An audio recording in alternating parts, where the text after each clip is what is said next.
Hi guys, and welcome to a relaxation history story. Tonight we are easing ourselves into a place where the cold does not announce itself loudly at first, but waits patient and certain just beyond the tree line. You're standing with your back to the wind boots pressed into the snow that squeaks faintly under your weight, breath rising in slow white clouds that vanish almost as soon as they appear. The cabin ahead of you looks small in a way that feels honest. No romance yet, just wood smoke and the quiet promise of shelter. You probably will not survive this winter without changing almost everything you think you know about comfort. That is not meant to scare you. It is meant to steady you. So before you get comfortable, take a moment to like the video and subscribe, but only if you genuinely enjoy what I do here. And if you feel like it, let me know where you are listening from and what time it is for you right now. Now dim the lights and let the story begin without hurry. You step inside the cabin and close the door quickly, not gently, because gentleness wastes heat. The inside smells of sap-damp wool and old smoke soaked into timber. It is not warm yet, but it's calmer.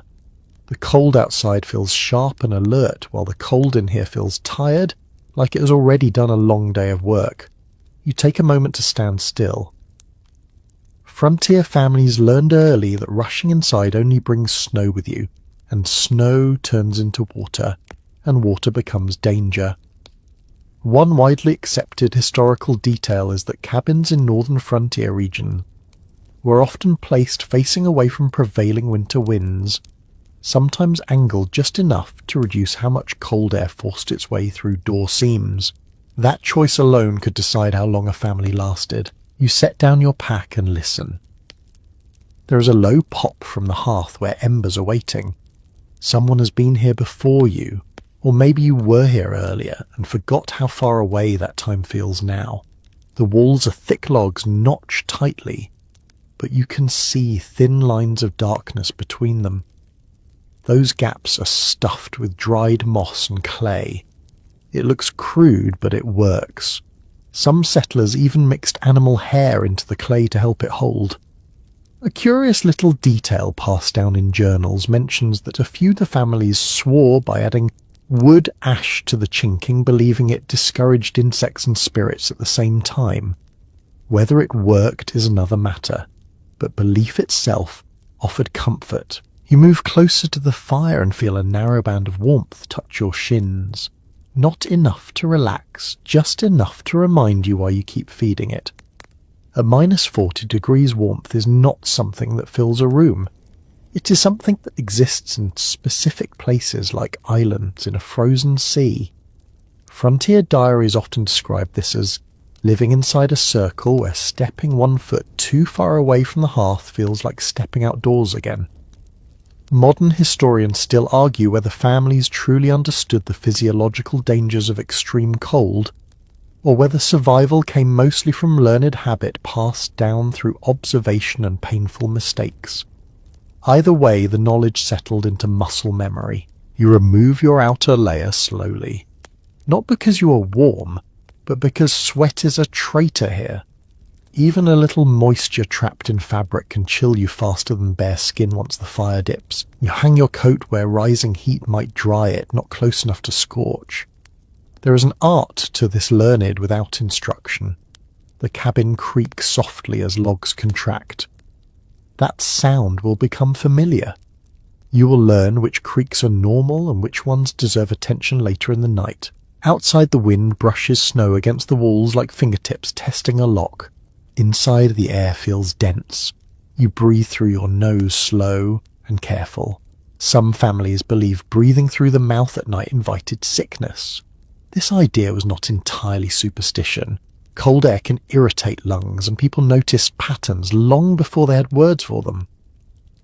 Still, historians debate whether such beliefs meaningfully reduced illness, or whether they simply gave families a sense of control in an uncontrollable environment. You sit on a rough bench near the wall and let your body settle. Your hands ache with a deep, dull throb as warmth returns. That sensation is not pleasant, but it is familiar. Children were taught not to cry out during this stage. Noise wastes breath, and breath is effort. You remember reading that in some frontier households gloves were tied to sleeves with string so children would not lose them in snowdrifts. It sounds quaint now, but losing a glove then could cost fingers. Small details mattered. The light inside the cabin is low. Tallow candles were precious and used sparingly. Firelight does most of the work, painting the walls in slow movement. Shadows stretch and fold back in on themselves. You feel time loosen its grip. Without clocks, families measured evenings by the fire's behaviour, by hunger, by the way cold pressed harder against the logs after midnight. You realise already that this place does not rush you. It waits to see what you will do. You add a piece of firewood, careful not to stack too much at once. Overheating wastes fuel and dries the air too quickly. A mainstream account from the mid-19th century notes that frontier families in Northern Territories often burned softer woods during the day and saved denser hardwood for night when long steady heat mattered more than flame. This was not written as advice. It was simply how things were done. As you sit, you feel the cabin begin to accept you. That sounds strange, but it is how people described it. The building becomes less of an object and more of a companion. It holds your heat. It creaks in response to temperature shifts. It tells you in small ways whether tonight will be easy or demanding. You glance at the door latch and imagine the snow piling outside. You imagine the sound it will make when you open it tomorrow. Those thoughts come without panic.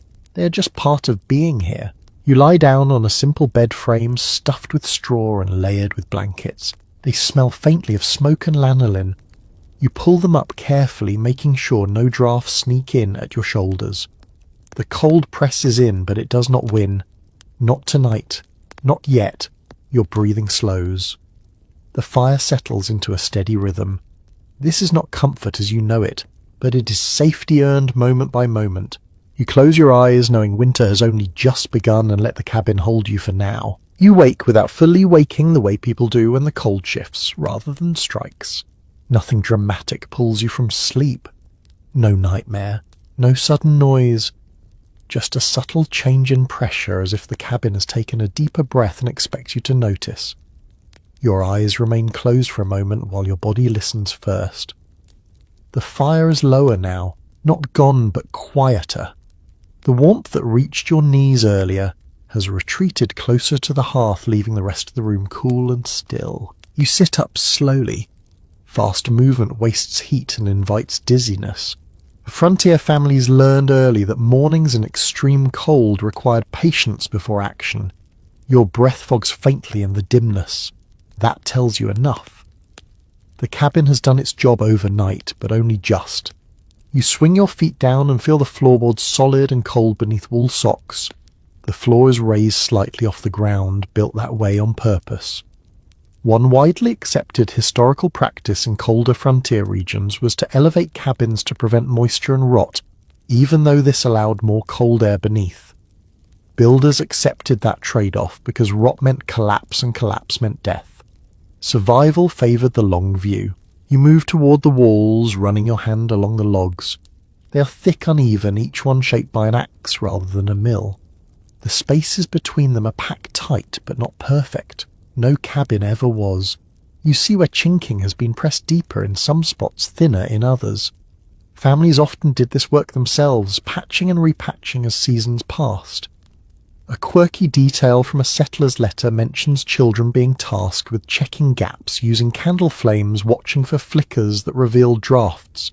It became a game, but one with serious stakes. The placement of the cabin matters more than you might expect. You remember how it sits slightly into the slope of land, its back sheltered by a rise and a line of trees. That was not accident or aesthetics. Many frontier builders chose locations that broke wind rather than offered views. Historians still argue whether these choices came from formal knowledge passed along the trade routes or simply trial and error repeated across generations. Either way, the result was the same. Cabins that ignored wind rarely lasted long. You crouch near the hearth and coax the fire awake with practiced care. You do not dump wood on it. You feed it. Thin kindling first, then a thicker piece placed just right. The fire responds orange light, pushing back shadows inch by inch. As warmth returns, the cabin seems to stretch logs, making soft ticking sounds as they adjust. These noises might alarm someone unfamiliar, but to you they are reassurance. Silence would be worse. As the fire builds, you take stock of the room. Everything inside has purpose. There is little space for decoration when survival dictates design. The table is small, close to the hearth. Bench is double as storage. Tools hang on pegs not for display, but because bending down wastes energy and time. A mainstream historical observation from frontier inventories shows that cabins often contained fewer objects than modern camping gear, yet each item was repaired, reused, and adapted endlessly. Nothing disposable exists here. You notice how low the ceiling feels? It is not an illusion. Many cabins were built with intentionally low ceilings to reduce the volume of air needing heat. Taller spaces look impressive, but they bleed warmth upward where it cannot be reached. Children learn to duck without thinking. Adults learn to accept cramped quarters as a fair price for staying alive. Comfort here is measured in degrees, not posture. Light begins to creep through the small window, muted and blue. The window itself is tiny, sometimes covered with oiled paper instead of glass in poorer settlements. Less light means less heat loss. It also means longer nights inside your own thoughts. People adapted. They told stories. They repeated tasks. They learned to sit with quiet. Some scholars debate whether the mental strain of such isolation had lasting psychological effects, or whether strong routine and shared labour counterbalanced it. Journals suggest both were true depending on the family. You wrap yourself tighter in a shawl and step toward the door. Not to open it yet, just to rest your hand on the wood. The door is thick, reinforced, and opens inward. That detail matters. Snow piling outside presses it shut rather than forcing it open. Hinges are placed carefully to avoid warping in cold. A lesser door could swell, freeze, and trap a family inside. That happened more than people like to admit. The smell of the cabin shifts as the fire strengthens. Smoke, sap old wool, and yesterday's food mingle into something familiar. This scent becomes home. Frontier letters often mention how people could recognize their own cabin by smell alone even before seeing it through snowfall. It anchored them when the world outside looked identical in every direction. You sit again, letting heat work its way back into fingers and toes. There's a dull ache then, a slow easing. You watch condensation form briefly near the window and wipe it away. Moisture is always the enemy. Damp air steals heat silently. Families learn to ventilate just enough to avoid suffocation, but not enough to invite cold.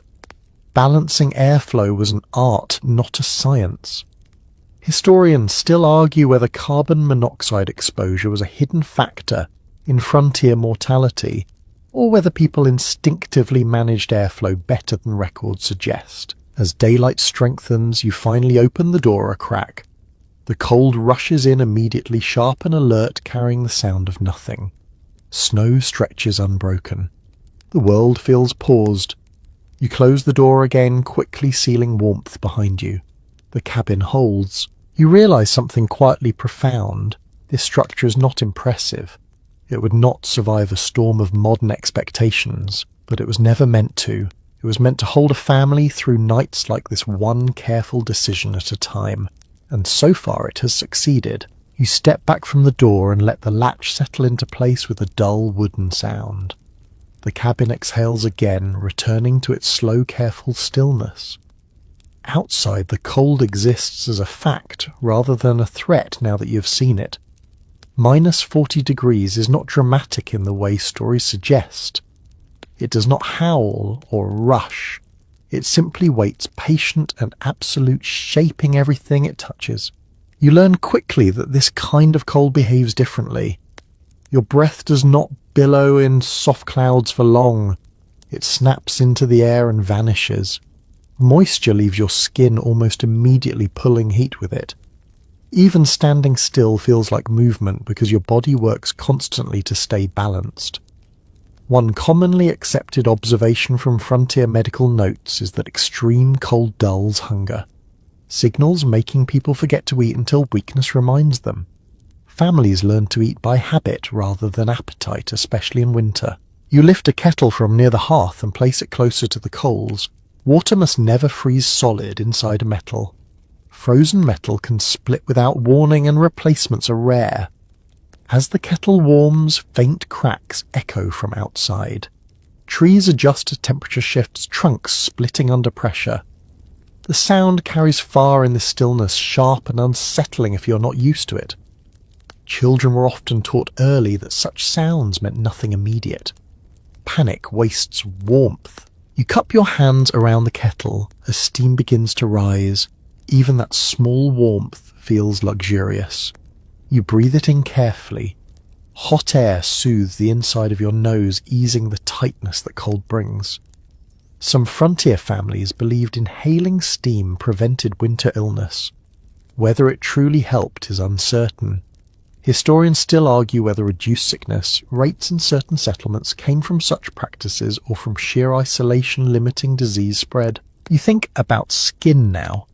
Exposed flesh behaves differently at this temperature. Pain does not always announce itself. Numbness arrives first quiet and deceptive. Diaries from Northern Territories describe frostbite being discovered hours later. Fingers pale and unresponsive long after the damage was done. Parents checked children constantly touching cheeks and ears with warm hands. A quirky detail from one account mentions mothers rubbing noses together as a playful way to check for cold damage.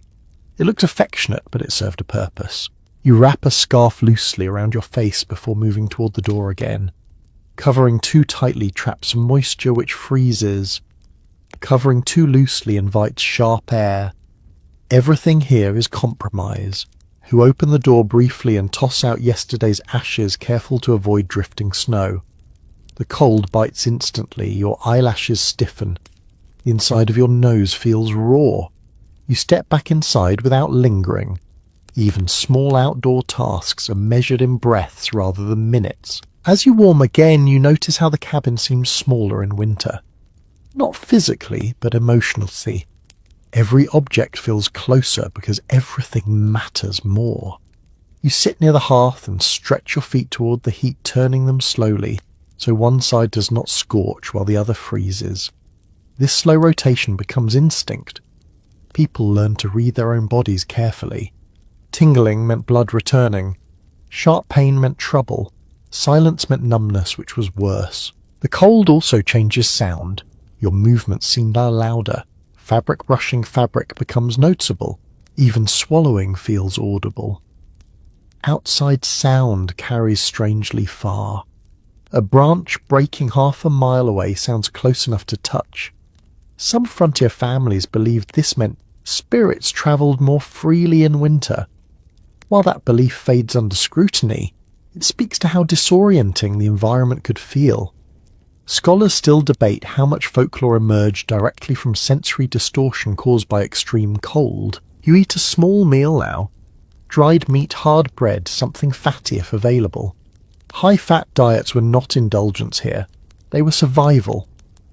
A well-documented historical reality is that frontier families in cold climates consumed far more calories in winter than modern recommendations would suggest simply to maintain body heat. Butter, lard, and preserved animal fat were valued more than sugar. The body burned it all without apology. As you chew, you watch a frost creep slowly along the inside edge of the window. That frost tells you the temperature outside has not improved. It probably will not until spring decides to appear, and even then winter may pretend not to notice. You learn not to hope for warmth too early. False thaws break spirits faster than steady cold. People mark time differently here, not by dates, but by changes in light and snow texture. You pull a blanket around your shoulders and let yourself rest again. The fire settles into a steady burn. You'll keep it like this most of the day. Too hot wastes wood. Too cool invites danger.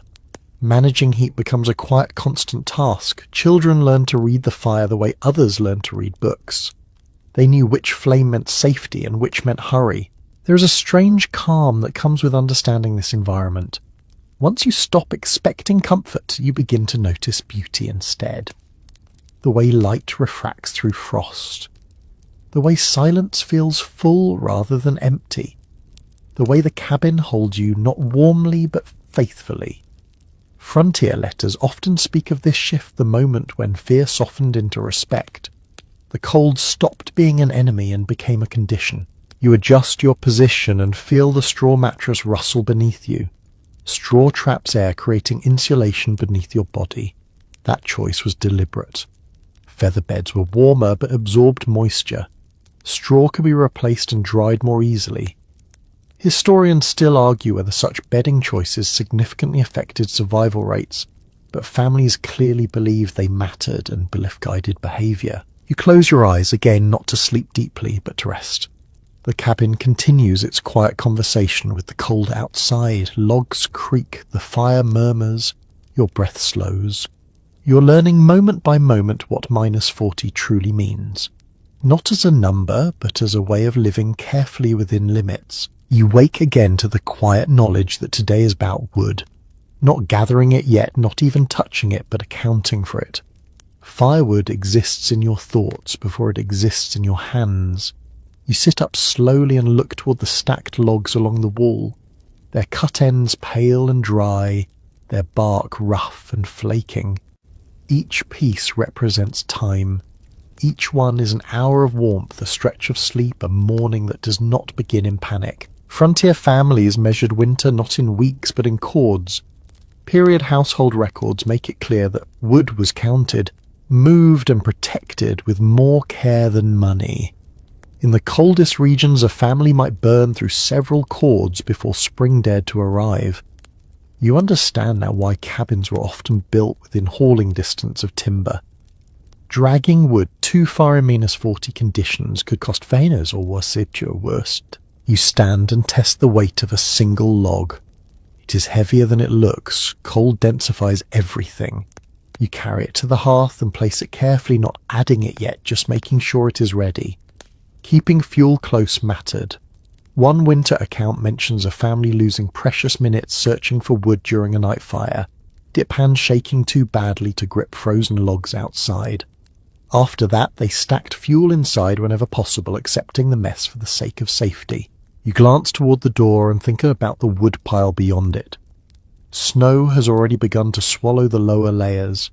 If you leave it like that, moisture will creep in. Damp wood smokes more than it burns, choking the cabin and stealing heat. You will have to clear it later, but not yet. The sun is still low and cold mornings punish impatience. As the fire burns down slightly, you add one log, then wait. You watch how the flame catches, how it leans, how it sounds. This is not guesswork. Families learn to read fire the way others read weather. A clean flame means dry wood. A hissing sound means moisture hiding inside. Some settlers believed certain woods burned warmer than others, while oak and maple are consistently mentioned. As reliable heat sources, journals also mention people swearing by less common woods simply because they were familiar. Researchers still debate how much perceived warmth came from actual heat output versus expectation shaped by experience. You sit back and let the fire settle. There is a rhythm to feeding it that becomes almost soothing. Too much attention makes it flare, too little lets it fade. Somewhere between those extremes is steadiness. Children were often given small fire tasks early, not out of trust but necessity. Supervision came close. Mistakes were corrected quietly. Panic taught nothing. The smell of burning wood fills the cabin, sharp at first, then mellow. That smell clings to clothing, hair, skin. People carried it with them everywhere. Letters from frontier towns often remark on how visitors could identify newcomers immediately by scent alone. Smoke was not fashionable, but it was familiar, and familiarity meant survival. You kneel near the hearth and feel heat on your face while your back remains cold. This unevenness is normal. No fire warms evenly in these conditions. You rotate again, slow and deliberate. One side warms, the other waits. The body learns patience here. Complaining does nothing. Adjusting does everything. You think about nights ahead. Firewood becomes even more precious after dark. Many families practiced what they called night banking, piling coals carefully and covering them with ash to slow the burn. The goal was not to keep the cabin warm, but to keep life alive until morning. A well-documented technique from northern settlements describes leaving just enough oxygen flow to preserve embers without flame. Success meant waking to warmth. Failure meant starting from cold fingers and colder fear. You notice the tools hanging near the hearth. Tongs, poker, shovel, simple shapes smoothed by use, these tools save skin. Reaching into a fire without them invites injury that cannot heal easily in winter. A strange little note from a diary describes a man carving decorative patterns into his poker handle during long evenings, not for beauty, but so he could identify it by touch alone in low light. Small adaptations like that accumulated over time. You eat again not because you're hungry, but because routine demands it. Calories become fuel as real as firewood. Fat warms from the inside. Salt keeps balance. You sip hot water slowly, letting it linger. Steam rises and fogs the air briefly before vanishing. You wipe condensation from the kettle. Moisture always tries to sneak in. Outside the day remains pale and distant. The sun offers light, not warmth. You pull on your outer layers and prepare to step outside. This is not a long trip. It is a measured one. You open the door and feel the cold strike instantly, not violently but decisively. The air feels heavy as if it resists movement. You move toward the woodpile steps, careful breath controlled. Your eyelashes stiffen again, skin tightens. You work quickly but not hurriedly, clearing snow from the pile, pulling logs closer to the cabin wall. Your gloves grow stiff. You switch hands often to keep circulation moving. A lesser-known habit mentioned in northern settlements involved people tapping fingers rhythmically against tools while working, not from boredom but to remind themselves to keep moving. Whether it truly helped circulation is uncertain, but it gave focus. You retreat inside before numbness settles. The door closes. The cabin accepts you again. You set the newly cleared wood near the hearth to dry further. Snow melts slowly, then disappears. The fire responds eagerly. This exchange between inside and outside repeats endlessly through winter. Each trip out is a calculation. Each return is relief. You sit and listen to the fire. The crackle feels deeper now, steadier. You have bought time. That realization brings calm. Not joy, not comfort, but calm. Frontier families often describe this feeling as quiet success. No celebration, just the knowledge that tonight will not be the night everything goes wrong. As evening approaches, shadows lengthen early. You adjust the fire again, preparing for night. You count logs mentally. You plan when to wake and check embers. Sleep will come in pieces. That is normal. Long unbroken sleep belongs to warmer places. You lie down and pull blankets close, listening to the fire breathe. The cabin holds warmth in its limited way. Wood waits patiently for its turn to burn. And you understand now that survival here is not dramatic. It is a series of small, correct decisions made over and over until spring remembers you exist. You wake to a strange sensation, not cold exactly, but unevenness. One side of your body feels almost comfortable, the other edged with chill. You do not move right away. You have learned that sudden shifts waste warmth. Instead, you take inventory. The fire is still alive, but barely. A faint orange glow clings to the coals like memory. This is the moment that decides the morning. You roll slowly and extend one foot toward the hearth, testing distance. Too close invites burns. Too far means waiting longer for feeling to return. Frontier families understood that warmth in a cabin like this arrives in layers, not waves. Heat does not fill space. It settles where it can and stays there stubbornly. This is why beds are placed carefully angled toward the hearth, never against an outer wall if it can be avoided. Written accounts from northern settlements consistently describe cabins feeling warmer near the floor at night and colder near the ceiling during the day, the reverse of what modern heating teaches us to expect.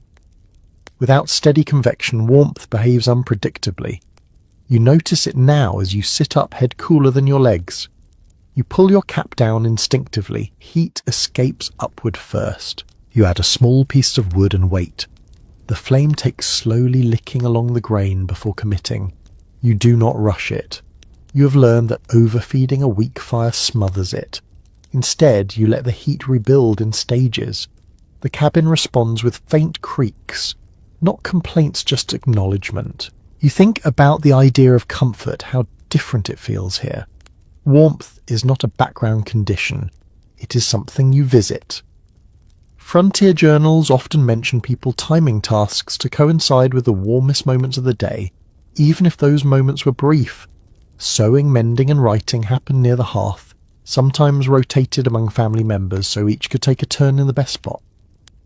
Comfort became communal rather than private. You sit on the edge of the bed and wrap a blanket around your shoulders. The fabric traps a small pocket of warmth that feels precious. You lean forward slightly, careful not to block heat from others if they were here. Shared spaces demanded awareness. One person's comfort could not come at another's expense. You notice frost-tracing patterns along the inside wall where logs meet.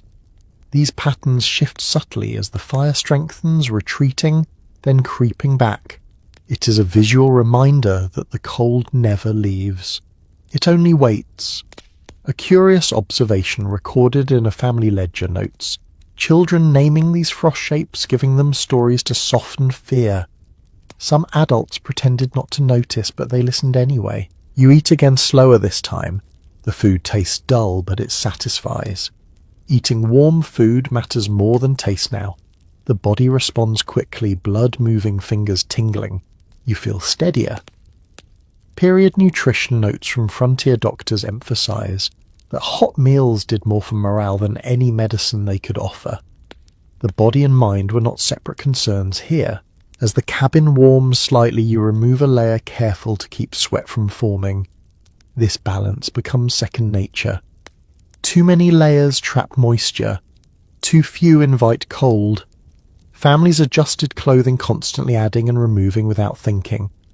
Outsiders often misread this as indecision. It was precision. You glance toward the door and consider stepping outside again. The thought alone tightens your chest slightly. That reaction fades with experience. Exposure to extreme cold trains the mind as much as the body. Researchers still discuss whether repeated cold exposure improved tolerance physiologically, or whether people simply learn to recognize danger sooner and retreat faster. The result looked the same either way. You choose to stay inside for now. There will be time later. Instead, you tend to small tasks. You shake out blankets to release trapped moisture. You wipe condensation from the window frame. You move items closer to the hearth that need drying. Everything happens slowly. Rushing creates mistakes. The fire reaches a stable burn. Not hot, but reliable. You sit near it and feel warmth press against your shins while your back remains cool. This imbalance no longer bothers you. You have stopped expecting the room to change for you, and you change for the room. Outside, the day remains pale and distant. The sun moves without enthusiasm. Snow reflects light but gives nothing back. You watch shadows crawl across the floor and realize how quiet the world feels.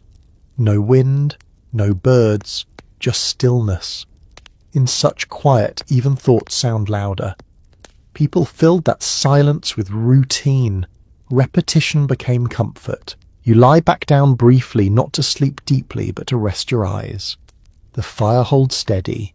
Your breathing slows. You feel the cabin working around you, holding warmth where it can, letting cold press where it must.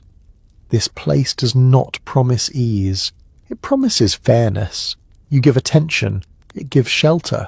As the morning wears on, you understand something that frontier families rarely wrote directly. Heat was never meant to be constant. It was meant to be enough. Enough to wake, enough to work, enough to rest again. And here in this small cabin, surrounded by deep cold, enough truly is enough.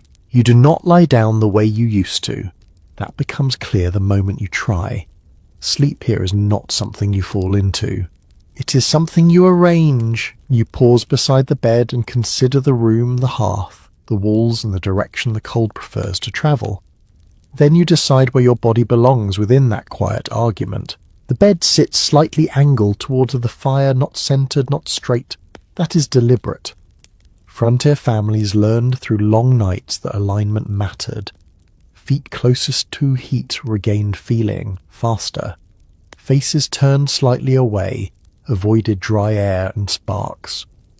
Period sketches and written descriptions show beds placed with surprising consistency across distant settlements, suggesting this knowledge travelled by word rather than design manuals. You shake out the blankets again, fluffing them gently to trap air. Air is the real insulator. Wool helps because it holds pockets even when compressed. Fur does better though. It carries its own smells and stiffness in a deep cold. You layer carefully. Heavy blanket first, then lighter ones on top. If you reverse that order, heat escapes faster. That detail shows up repeatedly in household notes rarely explained, simply stated as fact. You sit and remove your boots, not all at once, but one at a time, massaging feet briefly before sliding them under cover. Cold feet ruin sleep faster than hunger. Some families slept with boots on during the coldest weeks, loosening laces to allow circulation. Whether that helped is still debated among historians, but the practice appears often enough to suggest desperation, more than comfort. You lower yourself slowly and test the mattress. Straw shifts beneath you, rustling softly. It is not soft, but it lifts you off the cold boards. That separation matters.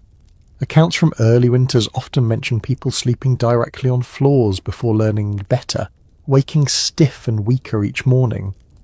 Elevation from Salchat made a difference. You draw the blanket up and tuck them tightly along the sides, creating a narrow pocket. Wide spaces waste heat. Narrow ones hold it close. Children were sometimes bundled together like this, not out of affection but efficiency. Shared warmth worked better than extra fabric. One odd little practice described in a settler's journal mentions tying blanket corners loosely together with string to prevent them from slipping during the night. It looked crude, but it kept warmth where it belonged. You turn onto your side rather than your back. Curling slightly reduces exposed surface area. This position becomes instinct. Frontier sleep descriptions often mention people waking in the same curled posture they fell asleep in, muscles holding memory through hours of cold. Straight limbs lose heat faster. You position your head carefully. Too close to the fire and your face dries and aches. Too far and breath chills the blanket edge, creating frost where it touches fabric. You angle your mouth toward the room, breathing through your nose as much as possible. This habit appears again and again in winter letters, sometimes framed as advice, sometimes as warning. Cold air burned lungs slowly. You listen. The cabin sounds different at night. Logs settle more as temperatures drop. The fire speaks softly, popping once in a while, not loudly enough to alarm. Outside the world feels sealed. Snow absorbs sound. Distance collapses. Even your heartbeat feels audible. You do not expect uninterrupted sleep. That expectation belongs to warmer places. Here rest comes in segments. You drift awake, adjust, drift again. Frontier families accepted this rhythm, some even planned for it. One account from a northern settlement mentions adults waking intentionally every few hours to tend fire and check children, then returning to rest without complaint. Sleep was flexible. You wake briefly and sense cold creeping toward your shoulders. Without opening your eyes fully, you adjust the blanket, pulling it higher, tucking it under your chin. That movement has been practiced many times. You settle again. The fire still lives. The night continues. There is a belief recorded in several regions that sleeping with your head toward the north invited illness. Whether this came from observation or superstition remains unclear. Scholars continue to discuss whether prevailing drafts or subtle temperature differences influenced this belief. Regardless, many families oriented sleeping positions deliberately guided by whatever logic felt safe. You notice your breath warming the air beneath the blanket. That warmth stays if you do not disturb it. Sudden movements release it.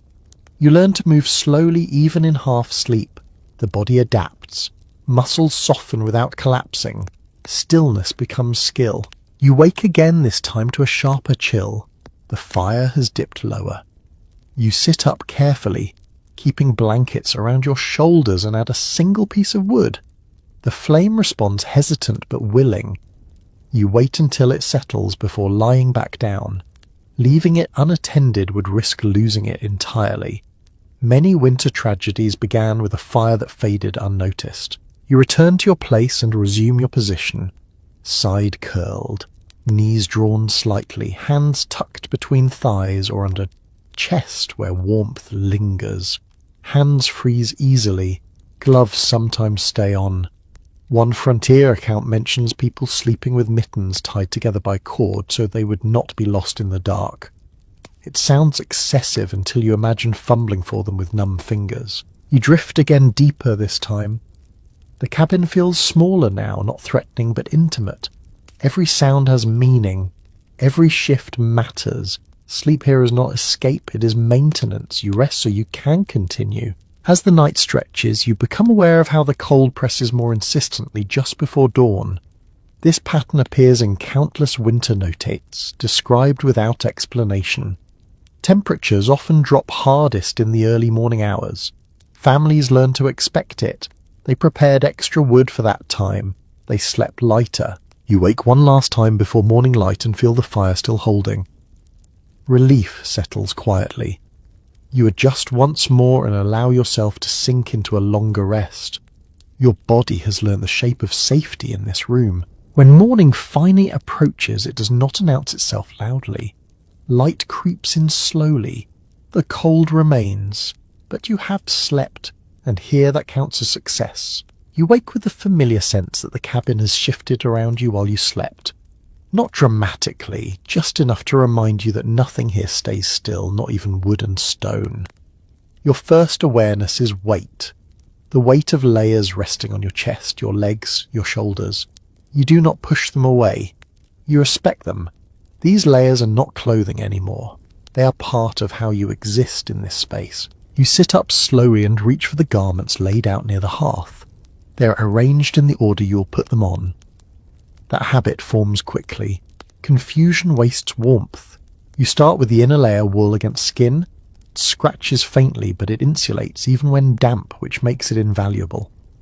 Practical knowledge from the era shows that wool was favoured not for comfort but for forgiveness. It tolerated mistakes. You pull the garment over your head, carefully guiding arms through sleeves that feel stiff with cold. Fabric behaves differently here. It resists, holds shape, remembers yesterday's folds. You smooth it down and feel heat begin to gather underneath. That small warmth feels earned. Next comes another layer, thicker this time. Then another. You stop before it becomes too much. Overdoing it traps moisture. Settlers learnt this the hard way, peeling off frozen layers later with the fingers too numb to complain. Winter journals frequently mention the danger of sweating during the work, even light work, because sweat became ice minutes later. Staying slightly cool was safer than being briefly warm. You wrap a scarf loosely around your neck and lower face. Not tight. Tight traps breath. Breath becomes frost. A small gap allows moisture to escape. That balance appears again and again in old letters described without explanation as if everyone simply knew. Modern readers often miss how precise this knowledge was learned by repetition rather than instruction. You pull on trousers made heavy with wear. The knees are reinforced with patches sewn long ago. These repairs tell a story. Clothing was not replaced easily. It was adapted. A small but telling practice shows up in several settlements where families deliberately oversize winter garments so they could layer beneath without restricting movement. Mobility mattered as much as insulation. You slide your feet into thick socks, then another pair, then boots that have been warming near the hearth all night. Warm boots are not a luxury, they are strategy. Cold leather stiffens and cracks. Cold boots steal heat faster than bare feet for the first few moments. Many families made it a rule that footwear never left the warm zone in winter. Losing that habit led to frostbitten toes and bitter regret. You stand and flex slowly, feeling how layers shift with you. Movement feels heavier now. Each step takes intention. You accept this. Quick movement belongs to warm seasons. Winter rewards steadiness. You reach for mittens rather than gloves. Fingers share heat better when they stay together. This preference shows up consistently in northern settlement inventories, even among families who could afford finer items. Separation wasted warmth. A curious winter note from one household mentions children calling mittens hand blankets. The name stuck. You open the door just enough to let in light and a thin blade of cold. The air feels solid as if it pushes back. You step outside only after everything is in place. The cold grips instantly. Your face tightens, your eyelashes begin to stiffen. You blink slowly, deliberately. Layering without modern materials demands awareness. There is no synthetic insulation here, no windproof shell. Just wool, fur, leather, and air. Air does most of the work. You move carefully, keeping layers from compressing too much. Compression squeezes air out. You learn how to bend without crushing warmth. As you work near the cabin, your body generates heat. You monitor it closely. Too much warmth means sweat. Sweat becomes danger. You pause often, standing still for a moment, letting heat dissipate gently rather than burst out. Frontier accounts repeatedly describe this stop-and-start rhythm during winter labour. Outsiders thought it looked lazy. It was not. You clear a path near the door, stamping snow flat to prevent drifts. Each stomp sends a small vibration through your boots. You feel the ground beneath frozen solid. You breathe through your nose, slow and controlled. Mouth breathing stings. A lesser-known habit described in early winter manuals suggests people occasionally loosened outer layers during brief pauses, letting steam escape before tightening again. Whether this reduced frostbite risk remains uncertain, but it reveals how attentively people watch their own bodies. You retreat inside after only a short while. Time outside is measured differently now. You remove outer layers, immediately hanging them near the hearth so moisture does not settle. Steam rises faintly, then fades. You wipe down leather with a cloth, preventing cracks. Small care now prevents failure later. Inside you feel warmth return gradually. Fingers tingle, toes ache faintly. That sensation tells you blood is flowing again. You sit and wait until it passes. Rushing leads to clumsiness. Clumsiness leads to accidents. You think about how little of this resembles modern ideas of layering. There is no single correct combination. There is only adjustment. Each body reacts differently. Each day demands something slightly new.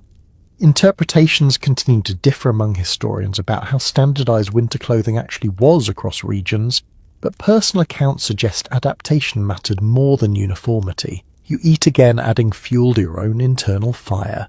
Warm food helps, but so does routine. The act of eating signals safety. The body relaxes slightly, you feel steadier. As the day progresses, you repeat this cycle. Add a layer, remove one, step out briefly, return, adjust again. The cabin becomes a reference point. Everything revolves around it. You glance at your clothing hanging near the hearth and realize how much of your survival depends on fabric and habit, rather than strength. Bravery plays little role here. Attention plays everything. When evening approaches, you prepare layers for night. Night clothing differs slightly. Less restrictive, more insulating. Sleeping garments are about holding warmth rather than moving. You set them near the bed, ready for later. You sit near the fire and feel heat press against your shins again. The layers do their work quietly. You're not warm, not cold. You're balanced. Outside, the cold waits. Inside, you have learned how to meet it without challenge or surrender. Just preparation. You notice the quiet first, not as absence, but as presence. It presses gently against your ears, the way cold presses against skin. Sound behaves differently here. It does not travel freely. It waits. You sit near the hearth and realize that even your breathing feels louder than it should, each inhale and exhale marked and distinct as if the cabin itself is listening. Outside, the world is hushed in a way that feels intentional. Snow absorbs noise, softening edges until distance becomes hard to judge. A movement far away sounds close. A movement nearby barely registers. Settlers wrote often about this confusion, noting how hunters misjudged distance in winter because sound no longer followed familiar rules. Practical accounts from the period suggest this silence contributed to people getting lost only yards from home. Inside the cabin, every sound carries meaning. The fire murmurs softly, not roaring, just speaking enough to reassure you that it lives. When it pops sharply, you glance over without thinking. That sound means sap trapped in wood, not danger, but your body reacts anyway. Frontier families learn to interpret fire sounds the way sailors read waves. A sudden crack meant attention. A steady hiss meant moisture, and meant trouble. You shift slightly on the bench and the wood beneath you answers with a low groan. Logs shrink in extreme cold. They expand again near heat. This movement never stops. Some nights the cabin sounds like it is breathing. Newcomers often mistook these noises for animals or intruders. Letters from early winters mention sleepless nights spent gripping tools waiting for something that never arrived. With time, fear softened into recognition. You listen closely now, not out of worry, but habit. Your ears separate sounds automatically. Fire, wind brushing snow against the wall, the distant report of a tree splitting under cold stress. That last sound is startling if you do not expect it. Trees freeze from the inside out. Tension builds, then release. The noise echoes like a rifle shot, sharp and sudden, followed by deep silence. Many winter journals describe children jumping at this sound long after adults stopped reacting. You think about how silence affects the mind. Without constant noise, thoughts become louder. People filled that space intentionally. They hummed while working. They spoke aloud even when alone.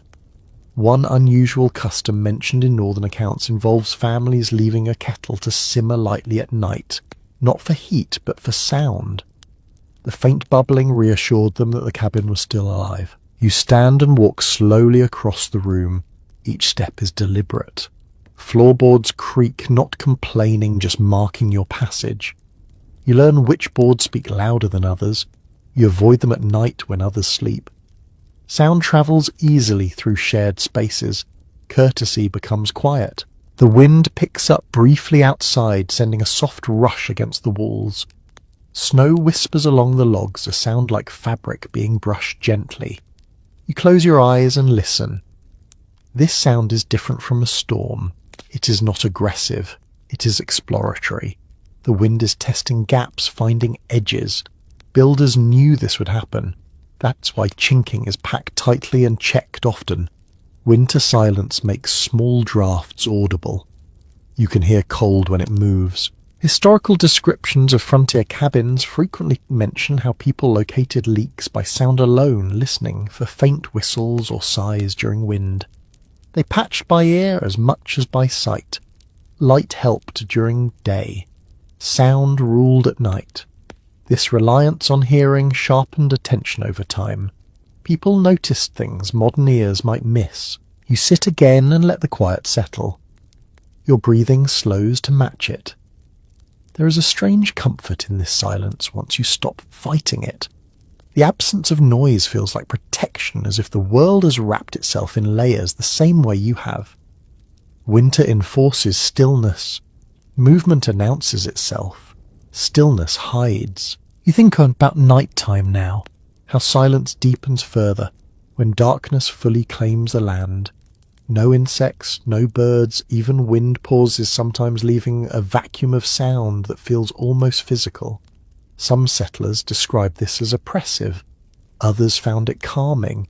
Opinions remain divided among historians studying personal letters, with some emphasizing isolation and others noting a deep sense of peace. You reach for a candle and light it briefly, not for illumination but companionship.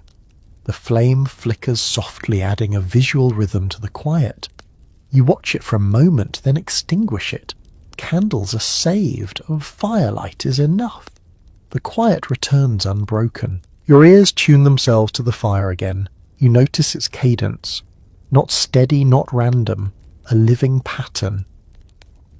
When the sound shifts slightly, you add a small piece of wood without standing fully.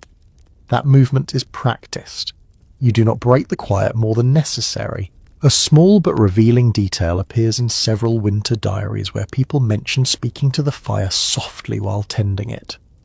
Not prayers exactly, more like reminders, words offered to fill the silence and focus attention. Whether this eased loneliness or simply passed time is unclear, but the habit appears often enough to feel meaningful. You lie down and pull blankets close, fabric rustles softly. That sound feels loud at first, then fades. You adjust until nothing moves. Stillness returns. You listen again, the cabin settles. Outside nothing stirs. You become aware of your heartbeat. It sounds steady, reliable. In the absence of other noise, it feels reassuring rather than intrusive. You let your breathing match it. Slow, even, controlled. Silence stretches not empty but full. Full of waiting, full of awareness. Frontier families lived inside this soundscape for months at a time. They learned to read it, respect it, and eventually trust it. Silence meant no storm. Silence meant no animal near the door. Silence meant the night was passing without incident. You drift towards sleep, again wrapped in layers of wool and quiet. The fire continues its low conversation with the air. The cabin holds steady. Outside, the frozen world remains still. In this silence, rest comes gently, not deep, not careless, but sufficient. And in this place, sufficient is a gift. You wake with hunger before you wake with thought. It is not a sharp feeling. It is heavy, slow, like a hand resting on your stomach, reminding you of work undone. Cold teaches the body to ask early. You sit up and feel the cabin around you quiet and watchful. The fire is low but steady. That is good. A steady fire means you planned well last night. You move toward food without ceremony. Eating here is not anticipation, it is maintenance. You take down a small bundle wrapped in cloth and unwrap it carefully. Inside is dried meat, dense and dark, cut thick enough to chew slowly. Alongside it, a chunk of bread so firm it must be broken rather than sliced. This is not breakfast as celebration. It is fuel. Records from frontier settlements consistently show winter diets shifting toward fat and protein almost exclusively. Flour ran out. Sugar disappeared quickly. Fresh vegetables were rare luxuries. What remained were foods that burned slowly and kept the body working. You chew deliberately, letting warmth spread as digestion begins. Eating slowly matters. Rushing shocks the body when it is cold. You add something fatty to the meal if you have it. A spoon of preserved fat, thick and pale, melting slightly near the fire. It coats the mouth and throat, leaving a lingering warmth that feels almost comforting. Period letters mention people craving fat intensely during winter, even those who disliked it in warmer months. The body knew what it needed long before nutrition science tried to explain it. You drink hot water, not tea or coffee. Those are luxuries. Hot water alone does much of the work. Steam warms your face, heat settles into your chest. The kettle becomes one of the most important objects in the cabin. Families guarded theirs carefully. A cracked kettle meant cold meals and greater risk. Some households even kept a second one hidden away for emergencies, though how often that saved lives remains open to interpretation. You notice how eating changes your awareness of cold. Fingers loosen, toes tingle, the ache in your joints fades slightly. This effect is temporary but noticeable. Frontier doctors writing later observed that well-fed bodies resisted frost better even without understanding why. Their notes focus less on nutrients and more on outcomes. People who ate enough lasted longer. You clean up carefully. Crumbs attract mice, mice attract problems. Food storage becomes ritual, wrapped tightly, hung where possible, checked often.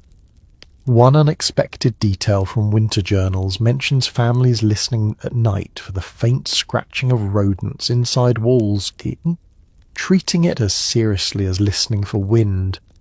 Food loss in winter could be fatal. You step outside briefly after eating bundled and ready. Cold hits hard again, but your body feels stronger now. You work through small tasks, clearing snow, checking the woodpile.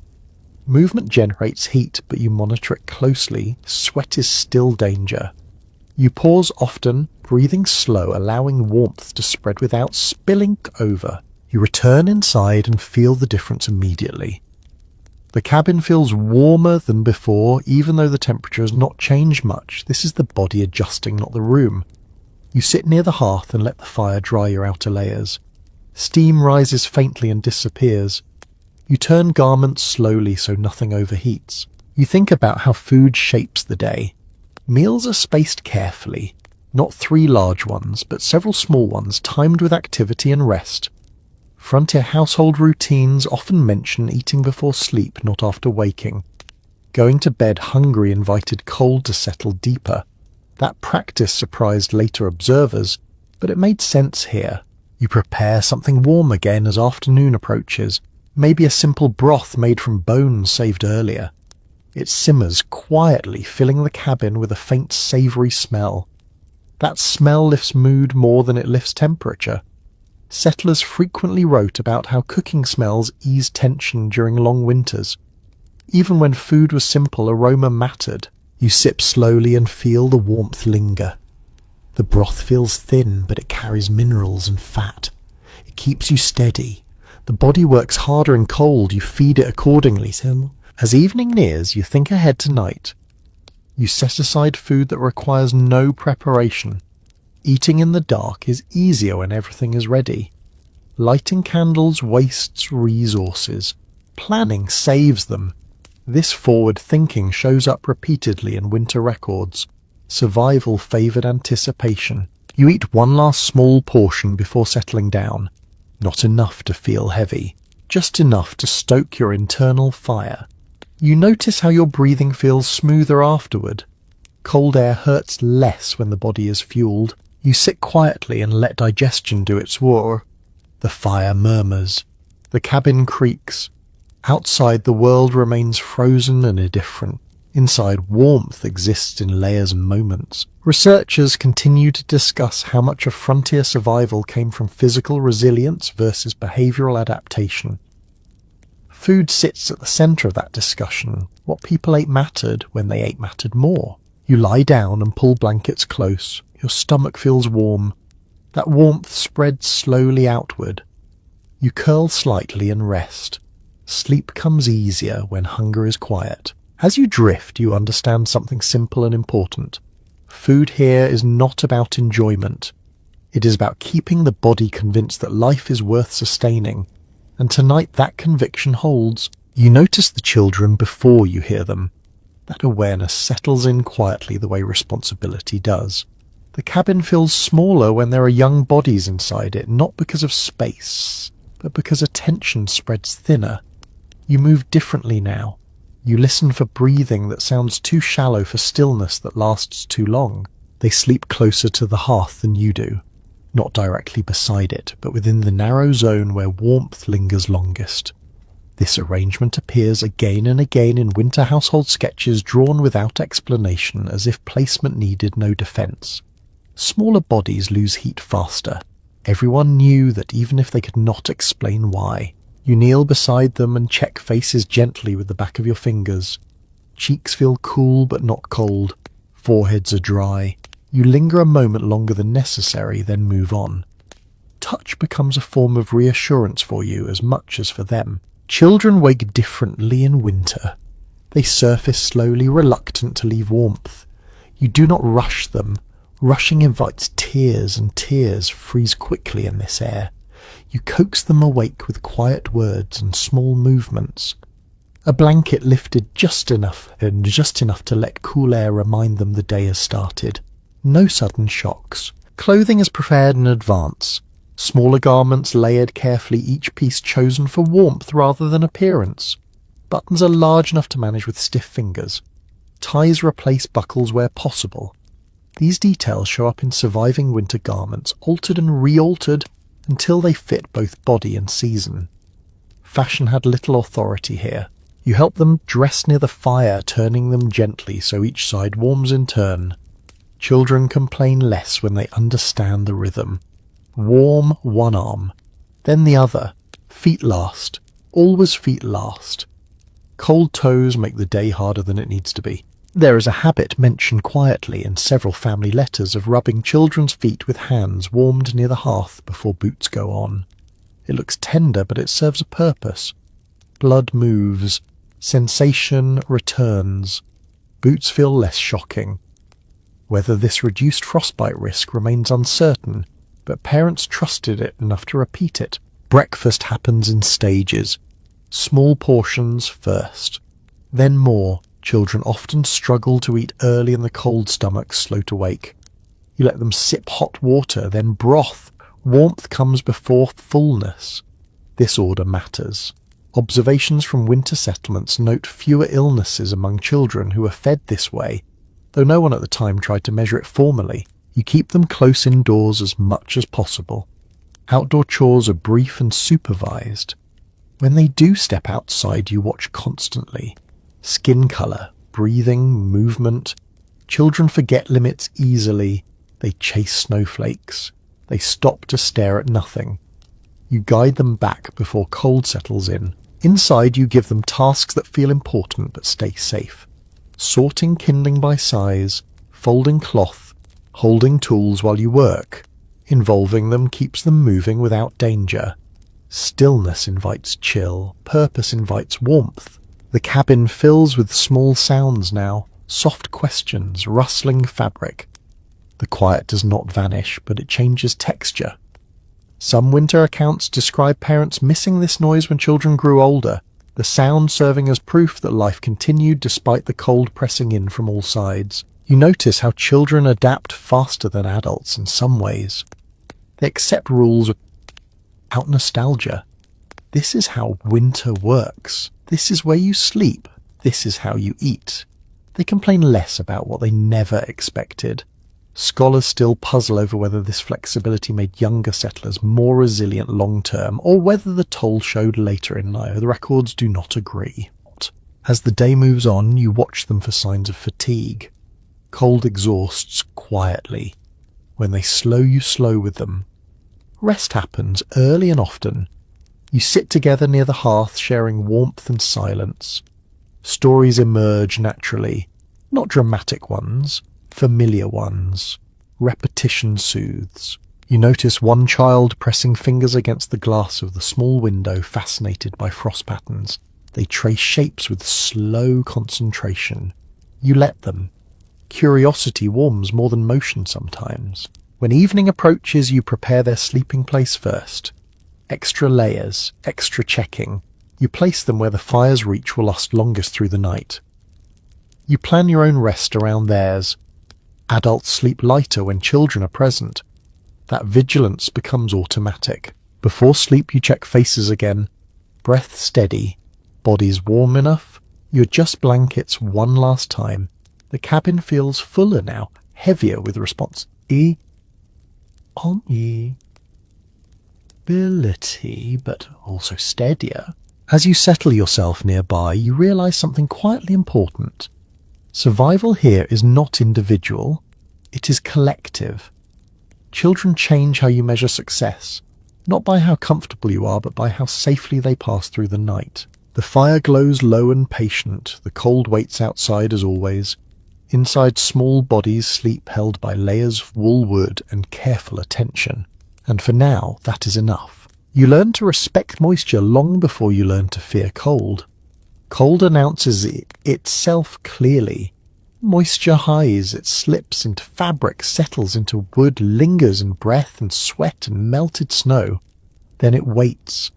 In a place like this, dampness does not feel dramatic, it feels ordinary, and that is what makes it dangerous. You wake and notice the air first. It feels heavier than it should. Not colder, just thicker, as if it resists your breath slightly.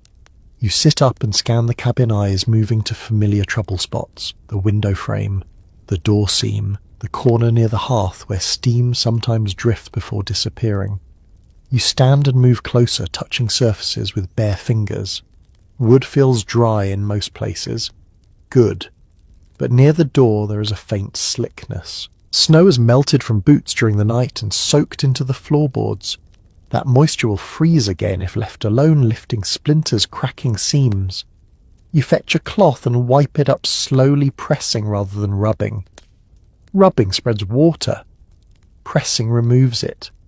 This technique appears quietly in many household notes, rarely explained, simply repeated.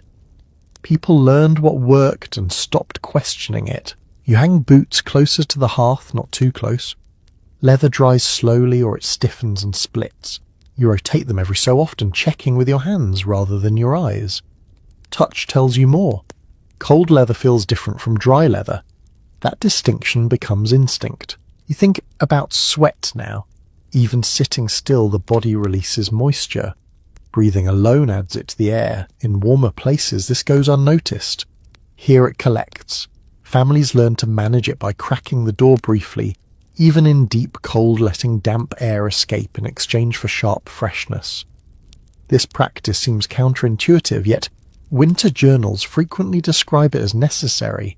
The timing mattered. Too long invited cold, too short did nothing. You open the door just a hand's width and count breaths.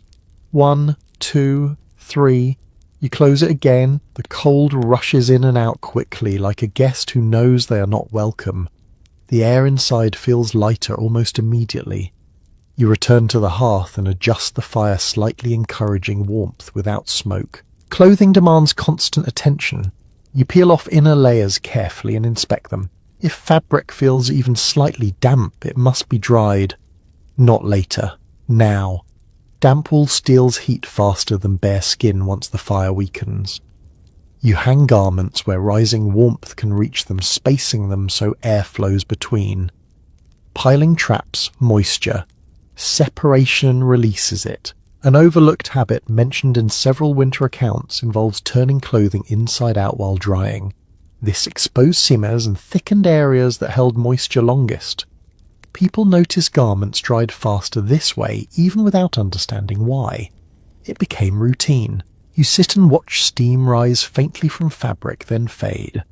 That moment feels like progress. You breathe easier knowing warmth will last longer tonight because of this attention. The walls themselves demand care. Logs absorb moisture from air and release it slowly. If too much builds up, mold follows even in cold. You inspect chinking with your fingers, pressing gently to check firmness. Loose areas invite drafts and dampness together. You make a mental note to patch one section later, mixing clay and ash if needed. That mixture appears often in winter repairs, favoured for how it dried firm without cracking. You remember a peculiar note from a northern settlement where families added crushed charcoal to patching material, believing it absorbed dampness. Whether that belief held scientific truth remains unresolved, but the practice persisted long enough to suggest it helped in some way. Breathing becomes part of moisture management too. You avoid heavy exertion indoors. Tasks are paced deliberately. Fast movement fogs the air, fog settles. You choose steadiness instead. Even speaking loudly adds moisture. Winter encourages quiet for many reasons. You eat warm food again, not only for calories, but to help dry the air slightly through heat. The kettle stays active most of the day, moved closer or farther from the coals as needed. Steam is useful in small amounts. Too much becomes a problem. Balance returns as theme again. As afternoon fades, you check bedding. Blankets absorb breath during sleep. You shake them out gently near the fire, releasing trapped moisture before night returns. This habit appears consistently in household routines even when time was scarce. Sleeping in damp bedding invited chills that lingered for days. You notice the children now, their movements slower, cheeks flushed. You check collars and leaves, ensuring no dampness clings there. Moisture at wrists and neck chills fastest. You dry those areas carefully. Children accept this without complaint. They know the routine. You crack the door again briefly as evening approaches, exchanging air one last time. The cabin settles afterward, warmth redistributing slowly. You add wood to the fire and watch how flame responds. Clean burn. Little smoke. That tells you moisture is under control. Night deepens. You lie down and notice how the air feels lighter against your face. Breathing is easier. Blankets feel warmer. These are small victories invisible to outsiders, but essential here. People later tried to describe frontier survival as battle against cold. That image misses something important. The real struggle was against dampness, against the slow creep of moisture that weakened warmth from within. Cold could be managed. Wetness demanded vigilance. You close your eyes and listen to the fire settle. The cabin holds steady. The air remains dry enough. The night stretches ahead without threat. Sleep comes gently when you know you have done what you can. And in this place that knowledge is as warming as the fire itself. You wake before you want to, not because of noise, but because of awareness. Something inside you has learned to listen even while resting. The fire has changed its voice. Not silent, not urgent, just thinner. You open your eyes and sit up slowly, keeping blankets wrapped around your shoulders as you move. Night work always begins this way. Half awake, careful. You swing your legs toward the hearth and feel the floor's cold reach up immediately.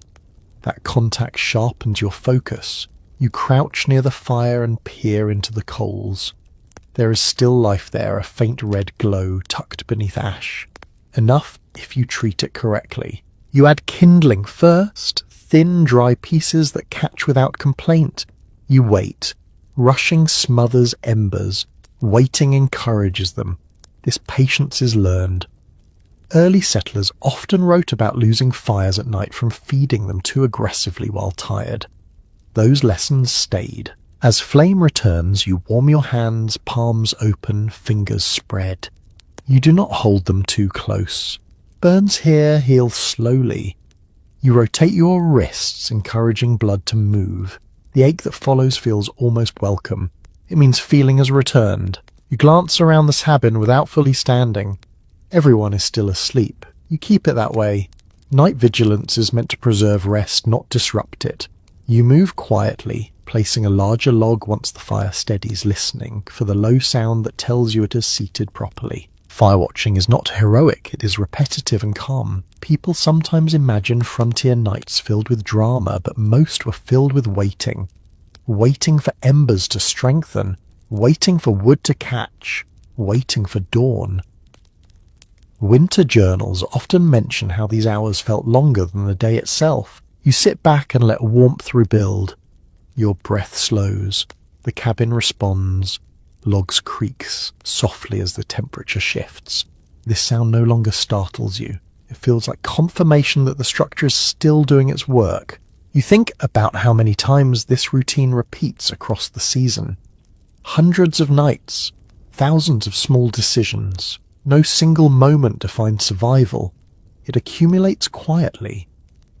Researchers examining frontier mortality later struggle to pinpoint causes because so many failures came from chains of small missteps rather than single events. You check the kettle, moving it slightly closer to the heat.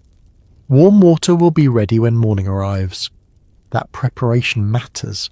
Starting the day cold costs energy you cannot spare. People learn to shape mornings the night before whenever possible. You rise just enough to check bedding. Blankets remain in place. No one has kicked free an edge that would invite cold.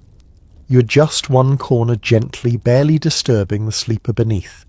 That motion feels practiced, careful. There's a strange intimacy in these hours. You are awake when the world is not. Outside the cold deepens, temperatures often dip hardest just before dawn.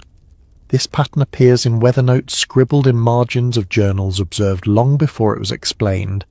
Families learned to expect it. Extra wood was saved for these hours. You add another log, denser this time, one meant to burn slowly.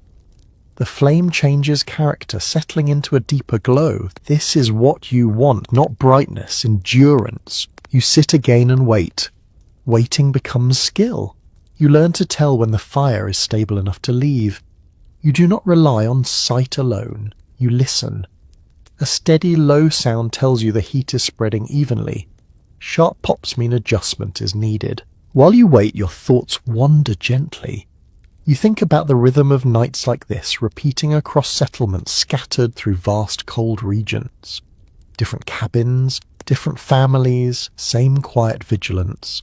The shared experience links people who never met. One small detail from a winter account describes someone humming softly while tending the fire, not to entertain themselves, but to stay awake just long enough. The tune did not matter. The sound anchored them. Whether this habit helped or simply passed time is unclear, but it appears often enough to feel familiar. You hum now without realizing it. The sound is low, almost swallowed by the fire. You stop when you notice smiling faintly at yourself. Even alone habits persist. You stretch slowly, keeping movement minimal. Your body feels stiff but capable. You have learned how to rest without fully relaxing. Muscles stay ready. This half tension becomes normal. When you are satisfied the fire will hold you, return to the bed. You slide back under blankets, carefully trapping warmth again. The space you created earlier remains. You fit into it like a puzzle piece. Sleep returns in fragments. You drift, wake, drift again. Each time the fire remains steady. That steadiness reassures you more than deep sleep ever could. As dawn approaches, light begins to press faintly against the window. Not bright, just present. The cold remains fierce outside, but inside the cabin feels balanced. You have held the night. Morning will come with its own work. For now you rest knowing the vigil succeeded. In this place that quiet success carries you forward. You wake with your hands already aching even before you move them. That dull stiffness settles into joints during the night, creeping in quietly while the body rests. You keep your fingers curled for a moment longer, beneath the blankets letting warmth gather, before asking them to work. You have learned that forcing movement too soon leads to clumsiness, and clumsiness costs more than time. When you finally sit up, your eyes go immediately to the tools hanging on the wall. They wait where you left them, close enough to the hearth to stay usable. Metal left too far from warmth becomes a liability. Cold iron steals heat faster than bare wood. This is why handles are thick and worn smooth, shaped to be held with mittens on not bare hands. Tools here are not elegant. They are forgiving. You rise slowly and cross the room, feeling the floorboards through your soles. Cold seeps upward, reminding you that fingers are not the only things that need protection. You crouch near the hearth and warm your hands before reaching for anything metal. That order matters. Many early winter injuries happened not from dramatic accidents, but from rushing this step. You pick up the poker and test its weight. It feels right, balanced, familiar. This tool has saved fingers more times than you can count, keeping skin away from flame and embers. Some frontier households customize their tools in small ways, wrapping handles in cloth or leather scraps so they could be gripped without pain. Those wraps were replaced again and again, each layer telling a quiet story of winter survived. You tend the fire with deliberate movements. Push coals together, clear ash just enough. Place wood where it will catch without protest. You listen for the sound that tells you the fire is healthy. Not loud, not frantic, steady. When that sound settles, your shoulders ease slightly. You turn your attention to the rest of the cabin. Knives are wiped clean after every use, even when exhaustion sets in. Food residue attracts pests. Pests bring problems. A small habit described in several winter households involved rubbing blades with fat after cleaning to prevent rust. Whether that practice extended tool life significantly is uncertain, but people trusted it enough to keep doing it. You check the axe next, running a cloth along the head to remove any moisture. The edge is kept sharp not for speed but for safety. Dull blades glance off frozen wood unpredictably. This lesson appears repeatedly in accident accounts, mentioned plainly without drama. Sharp tools demand respect. Dull ones invite mistakes. You set the axe back in its place, angled so the handle rests against the wall. If it falls, it could crack in the cold. Wood becomes brittle at these temperatures. Everything feels less flexible. You adapt by moving slower, thinking further ahead. You pick up a small handsaw and flex it gently, checking for stiffness. Saws are used sparingly in winter. Sawdust clings to moisture and freezes. Splitting logs is preferred when possible. These choices shaped how cabins were stocked and how wood was prepared months earlier, long before snow fell. You notice your fingers warming, now stiffness easing. You rotate your wrists and feel blood return. This moment is familiar. It signals that you can begin work safely. You resist the urge to hurry. Winter rewards restraint. You step outside briefly with a tool in hand, breath-controlled eyes scanning the ground. Frozen tools behave differently outdoors. Metal contracts further. You keep movement smooth. Jerky motions snap handles and strain joints. You complete the task quickly and return inside without lingering. Back near the hearth, you inspect the tool again. No cracks, no ice forming in joints. You wipe it dry and hang it back in place. Care at the end of use matters as much as care at the beginning. Many winter failures began with tools left damp and forgotten. You think about how these habits formed. No one sat down and wrote rules. People watched what broke. They remembered what hurt. Over time, routine settled into something that looked like tradition. Different families did things slightly differently. Some wrapped handles thicker. Some kept tools closer to heat. There was no single correct way, only ways that worked often enough to be trusted. You move through the rest of the cabin, checking small things. Pegs secure, hinges free of frost, latches moving smoothly. These checks take minutes, but they prevent hours of trouble later. Winter magnifies small neglects. As the day continues, you feel your hands grow steadier. They move with less thought, now guided by habit. You work near the hearth when possible, stepping away only when necessary. Warmth keeps grip reliable, cold steals precision. You sit down eventually and rest your hands in your lap, palms up, letting heat settle into them fully. The ache fades to a memory. You flex fingers, slowly feeling strength return. There is a quiet satisfaction in this moment. Not pride, just relief. Your hands are still yours. They will work tomorrow. Outside, the cold remains unchanged. Inside, your tools hang ready, dry and waiting. You've done what needed doing today. That is enough. You feel the change in the room before you acknowledge it. The cabin has warmed just enough that closeness becomes noticeable. Bodies shift. Blankets overlap. Space rearranges itself without discussion. When winter deepens, distance becomes inefficient. Warmth shared is warmth saved. You sit near the hearth and watch how people naturally drift closer together as the day fades. Not all at once, not with intention, just a gradual narrowing of space. Shoulders touch, knees brush, no one apologizes. There's nothing awkward about it here. This closeness is practical, not sentimental. Sleeping arrangements adjust accordingly. Beds are pulled closer. Straw mattresses are laid side by side. Sometimes they overlap slightly, edges pressed together, so cold air cannot creep in between. Accounts from long winters mention families sleeping in configurations that would seem strange in warmer months, but made perfect sense when heat was scarce. Proximity reduced loss. That was enough reason. You remember how children are placed between adults, not because they are smaller, but because they are warmer when protected on both sides. Adults take the colder edges. This pattern appears again and again in recollections rarely explained. It simply worked. Bodies became barriers against the night. You arrange blankets carefully overlapping them rather than stacking them separately. Separate coverings leave gaps. Gaps invite cold.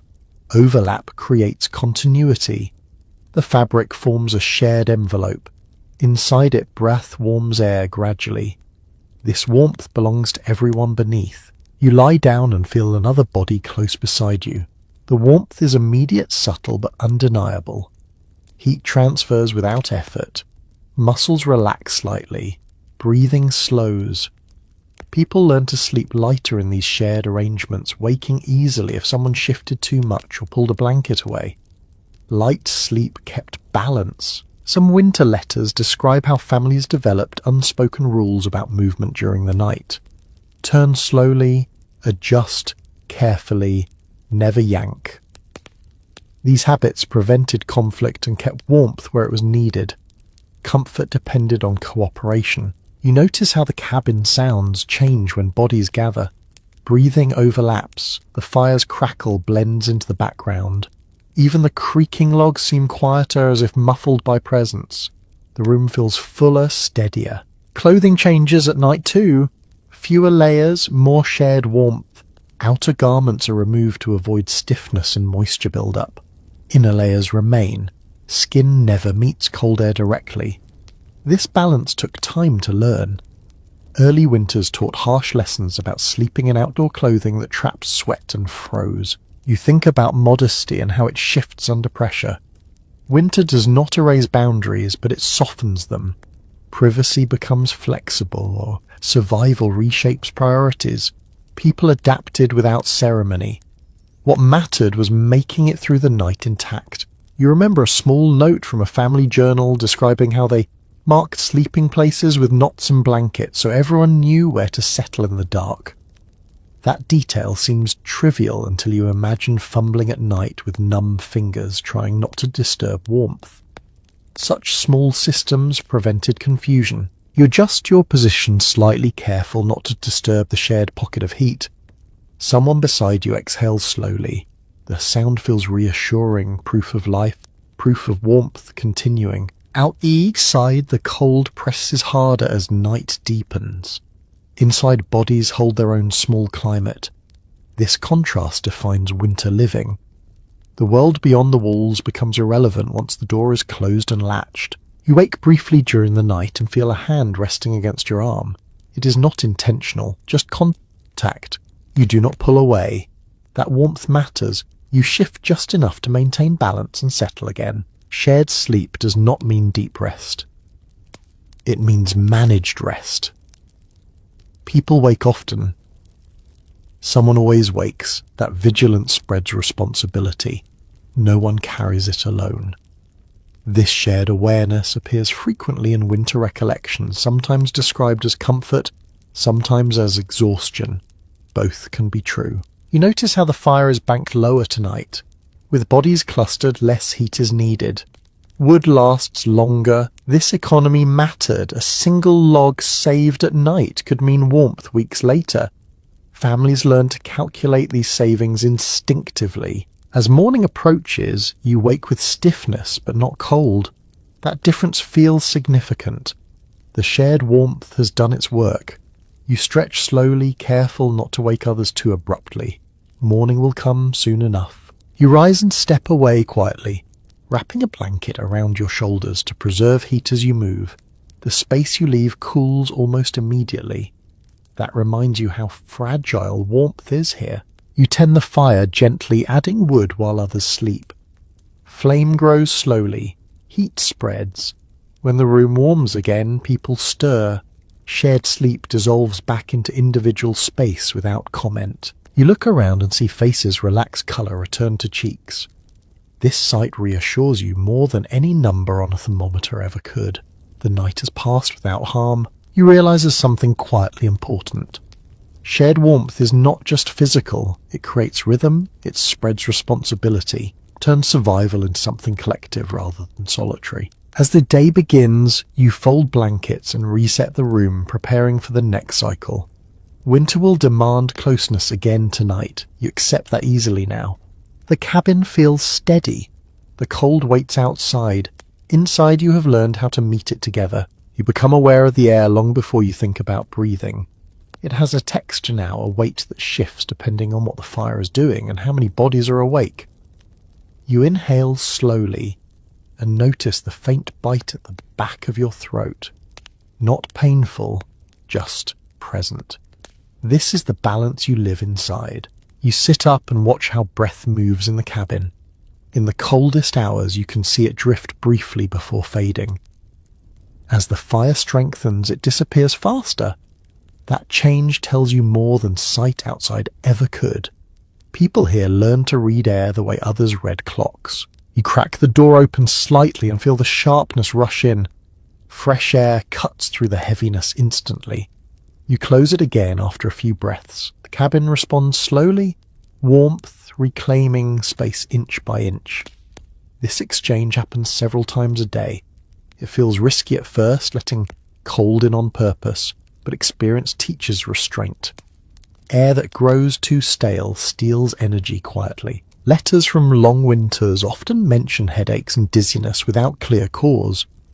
Over time, families learned that these faded when fresh air was allowed to circulate even briefly.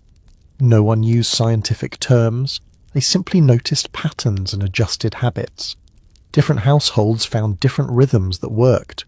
You move the kettle slightly farther from the coals. Steam is helpful, but only in moderation. Too much moisture thickens the air and chills faster when the fire dips. You wipe condensation from the window frame again. That frost line tells you where breath settles most heavily at night. You breathe through your nose whenever possible. Cold air warms slightly that way before reaching your lungs. Mouth breathing stings and dries. Children are reminded of this, constantly corrected gently until the habit sticks. Some families even covered mouths loosely at night with cloth to guide breathing without restricting it. You notice how sleeping positions affect air too. Faces turned towards walls collect frost on blankets by morning. Faces angled toward open space fare better. These small observations shaped how beds were placed and how people slept. No one argued about it. They just moved things until mornings felt easier. You stir the fire and watch smoke behavior closely. Smoke that lingers signals poor airflow. Smoke that rises cleanly tells you the draft is right. Chimneys freeze, sometimes narrowing passage. When that happens, air grows heavy fast. You stay alert for that change, ready to adjust before it becomes dangerous. You recall an odd habit from winter stories where people kept a feather near the hearth, watching how it moved to judge airflow. Whether this truly helped is hard to say, but it gave a visual cue in low light when smoke was hard to see.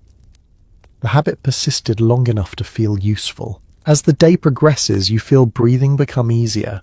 The cabin finds its balance. You sit and rest, noticing how much effort breathing takes compared to warmer places. Cold demands work even from the lungs. This effort tires people quietly.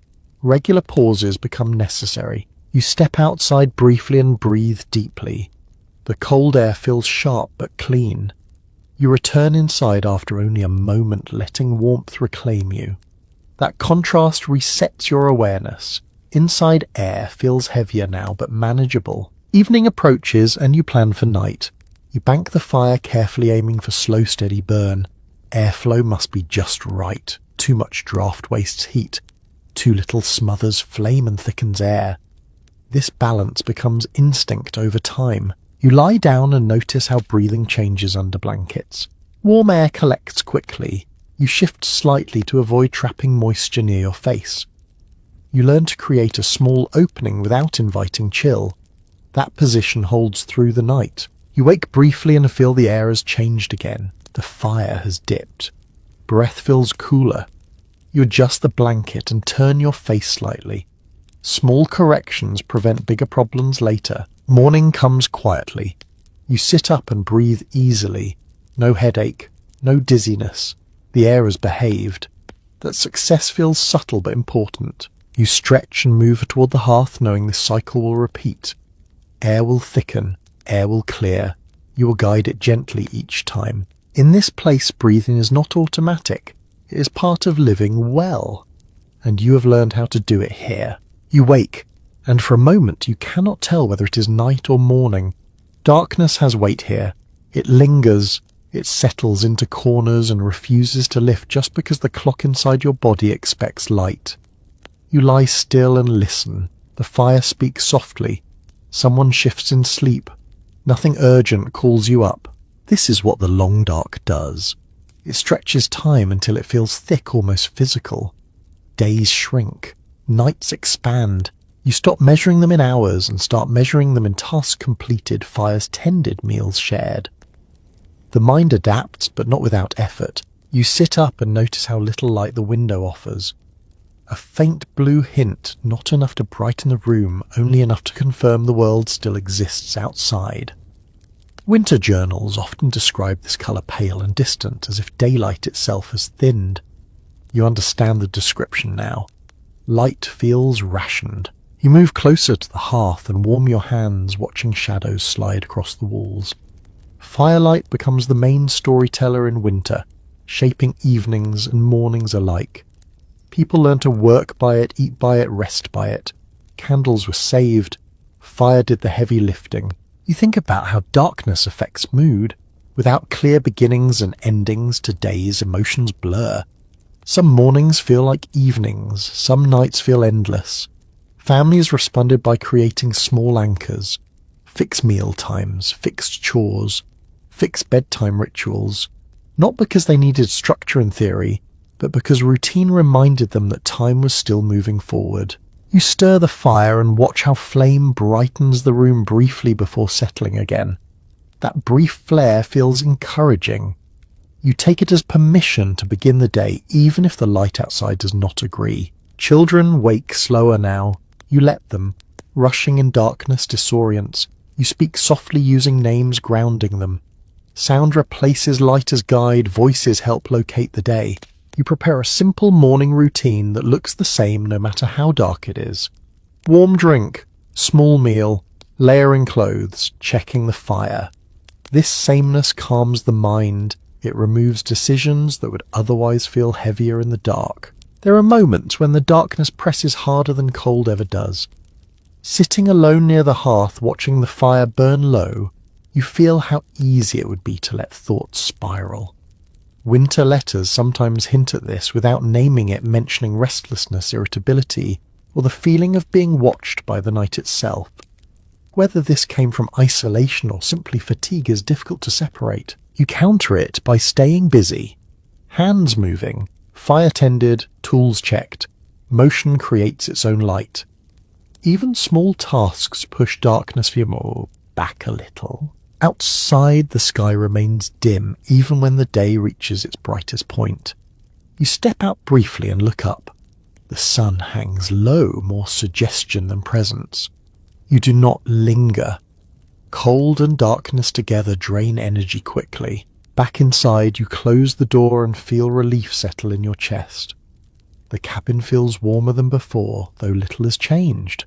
Familiarity creates comfort even when conditions stay harsh. As evening approaches, it feels less like a transition and more like continuation. Darkness deepens, but it was never gone. You light a candle briefly for a task that needs precision, then snuff it out. Firelight resumes its role. Stories become more important now, not grand ones, familiar ones, told slowly, repeated. Each retelling reassures the listener that the teller is still there. Voices anchor people when light cannot. You notice how sleep comes differently in prolonged darkness. Dreams blur into waking thoughts. Waking thoughts drift like dreams. You accept this without alarm. Many people before you experienced the same thing and learned not to fight it. You lie down and pull blankets close, creating a small island of warmth and certainty. The darkness presses in from all sides, but it cannot cross this boundary. Not tonight. As you drift towards a sleep, you understand something quietly.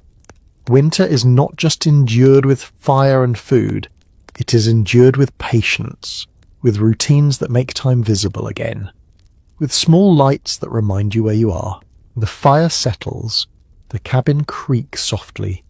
Darkness remains, but it no longer feels endless. You breathe evenly and let rest come. You wake to a sound that does not belong to the fire. It is not loud, it is not sharp. It is a low, deliberate noise like wood clearing its throat. You stay still and listen again. The cabin answers with another quiet response. A shift, a settling. Nothing urgent yet, but enough to earn attention. You rise slowly and place your feet on the floor, feeling for the familiar boards. In winter, the cabin speaks more often. Logs tighten and relax as temperatures change. Nails complain. Beams adjust. People who lived like this learned to hear the difference between ordinary movement and warning. The skill is subtle.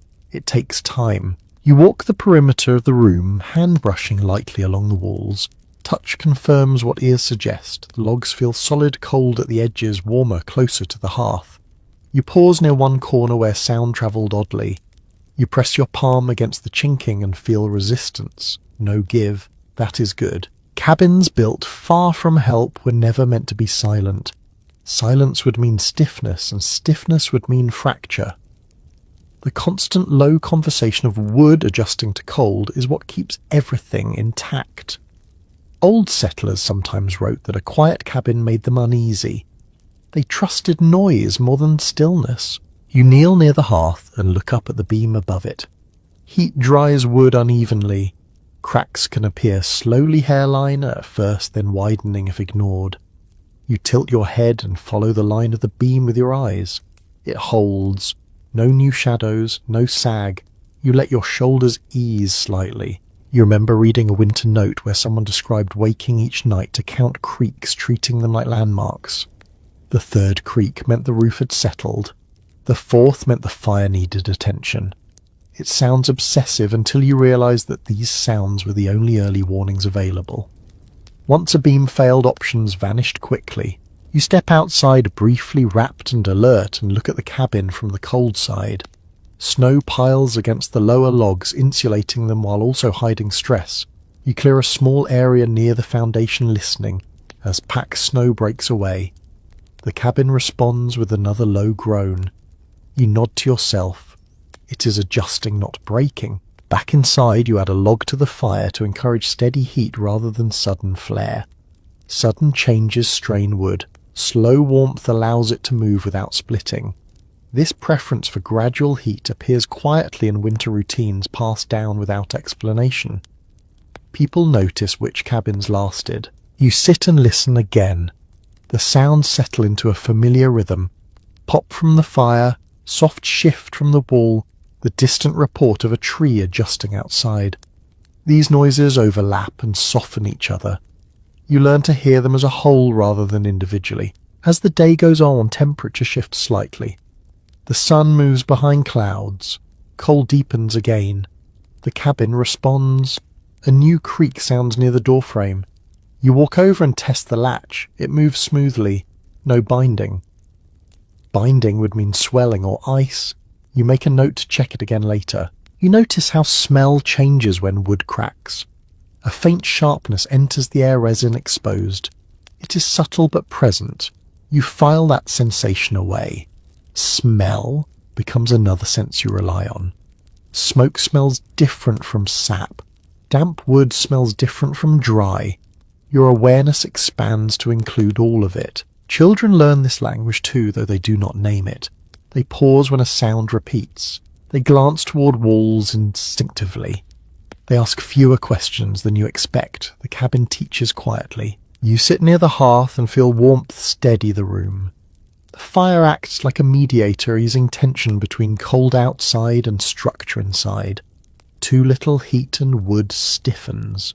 Too much and it dries too fast. You adjust again, adding a smaller piece rather than a large one. Evening approaches and the cabin settles further. You hear a deeper shift now, lower in tone. You stand and place your ear near the wall. The sound has already passed. That tells you enough. Movement finished. No follow-up noise. You relax. Some families reinforced beams midwinter when sounds worried them, adding supports cut hastily from spare timber. Others trusted the original structure. Different choices led to different outcomes. Not every cabin failed the same way. Experience varied by location, materials, and luck. You remember an odd practice mentioned once where someone tapped walls lightly with a knuckle each morning, listening for changes in sound. Whether that truly revealed weaknesses is uncertain, but it gave them a sense of control. Control matters when the environment offers so little. You lie down briefly and let your body rest while your ears stay half awake. This balance becomes natural. You do not fear the sounds anymore. You respect them. They tell you when to act and when to wait. Night deepens. The cold presses harder. The cabin answers with more frequent conversation. You wake once to check the fire and listen again. Everything holds. You add a log and return to bed. As you settle, you feel a quiet trust form. Not blind trust, informed trust. The kind that comes from paying attention over time. You know this cabin's voice now. You know which sounds belong and which would not. Morning arrives slowly. Light touches the window faintly. The cabin creaks one last time as temperatures shift again. You sit up and smile slightly. It is still standing. It will stand today. You rise and begin your routine confident that listening will keep you ahead of trouble. In a place like this, survival often comes down to hearing what others might ignore. And tonight the cabin spoke clearly enough. You wake with the feeling that you are not alone even before you open your eyes. It is not fear, it is awareness. The kind that sharpens quietly when winter has taught you to listen for more than weather and wood. You lie still and let the scent settle. The fire breathes, the cabin holds. Outside something moves. You sit up slowly and peer toward the door. No scratching, no thump, just the faint impression of presence as if the snow itself has shifted shape overnight. You pull on layers and move closer to the window, careful not to brush frost loose. The glass is clouded, but you can make out a darker patch near the edge of the clearing. Tracks. Animals come closer in winter. Hunger pulls them in the same direction as cold. Toward shelter, toward warmth, toward anything that promises effort rewarded. This is not an invasion, it is convergence. People and animals reading the same landscape. You open the door just enough to look. Cold spills in immediately, sharp and alive. The tracks are clearer now. Light paw prints pressed into snow, careful, exploratory. Likely a fox or a dog gone feral. Too small for threat, too close for comfort. You close the door again and latch it firmly. Cabins in remote regions were never isolated in the way maps suggest. Wildlife passed through constantly. Some animals learned routes that led from one shelter to the next, following scraps, warmth, or curiosity. Families learned to recognize tracks the way they recognize neighbors' boots. Each pattern carried information. You check food storage first, nothing disturbed. The hanging bundle sways slightly untouched. Good. You tap it gently, listening for movement. Nothing. Mice leave different signs. These tracks belong to something larger. You stir the fire and let smoke rise a little thicker than usual. Smoke discourages animals more reliably than noise. Noise invites investigation. Smoke suggests human presence without challenge. This practice shows up quietly in winter habits, not explained, just repeated. You listen again. Outside nothing moves now. Animals pass through more often than they linger. Lingering costs energy. You return to your morning routine, aware but calm. Later, as daylight strengthens slightly, you step outside to tend a small task near the cabin wall. You carry a stick and tap the ground lightly ahead of you, not aggressively, just enough to announce yourself. Animals prefer warning to surprise. This understanding grows from observation, not bravado. You notice how snow near the cabin is packed and discoloured in places. Old tracks overlap new ones. Animals circle shelter, cautiously testing. You clear a small perimeter, stamping snow flat so fresh tracks will stand out later. This habit appears in several winter routines, a quiet way of staying informed. Back inside, you hang your outer layers and warm yourself slowly. Your heart rate settles. The sense of presence fades. This exchange happens often. Wildlife comes and goes. Winter blurs boundaries. As afternoon passes, you hear a sound near the woodpile. A scrape, a pause. You move toward the door and listen. The sound stops. You wait. Patience matters here. Opening the door too quickly startles animals into unpredictable movement. You step outside cautiously and see nothing but a log has shifted. Something nosed it. You reset the pile, stacking tighter, making access harder. Small adjustments discourage return visits. Animals seek easy calories, not puzzles. You think about how families adapted to this quiet coexistence.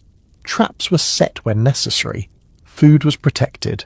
But constant hostility wasted energy. Most encounters ended with mutual avoidance. Winter forced everyone into efficiency. As night approaches, you bring scraps inside rather than leaving them near the door. Smells carry farther in cold air. Even frozen scents linger. You wipe surfaces carefully.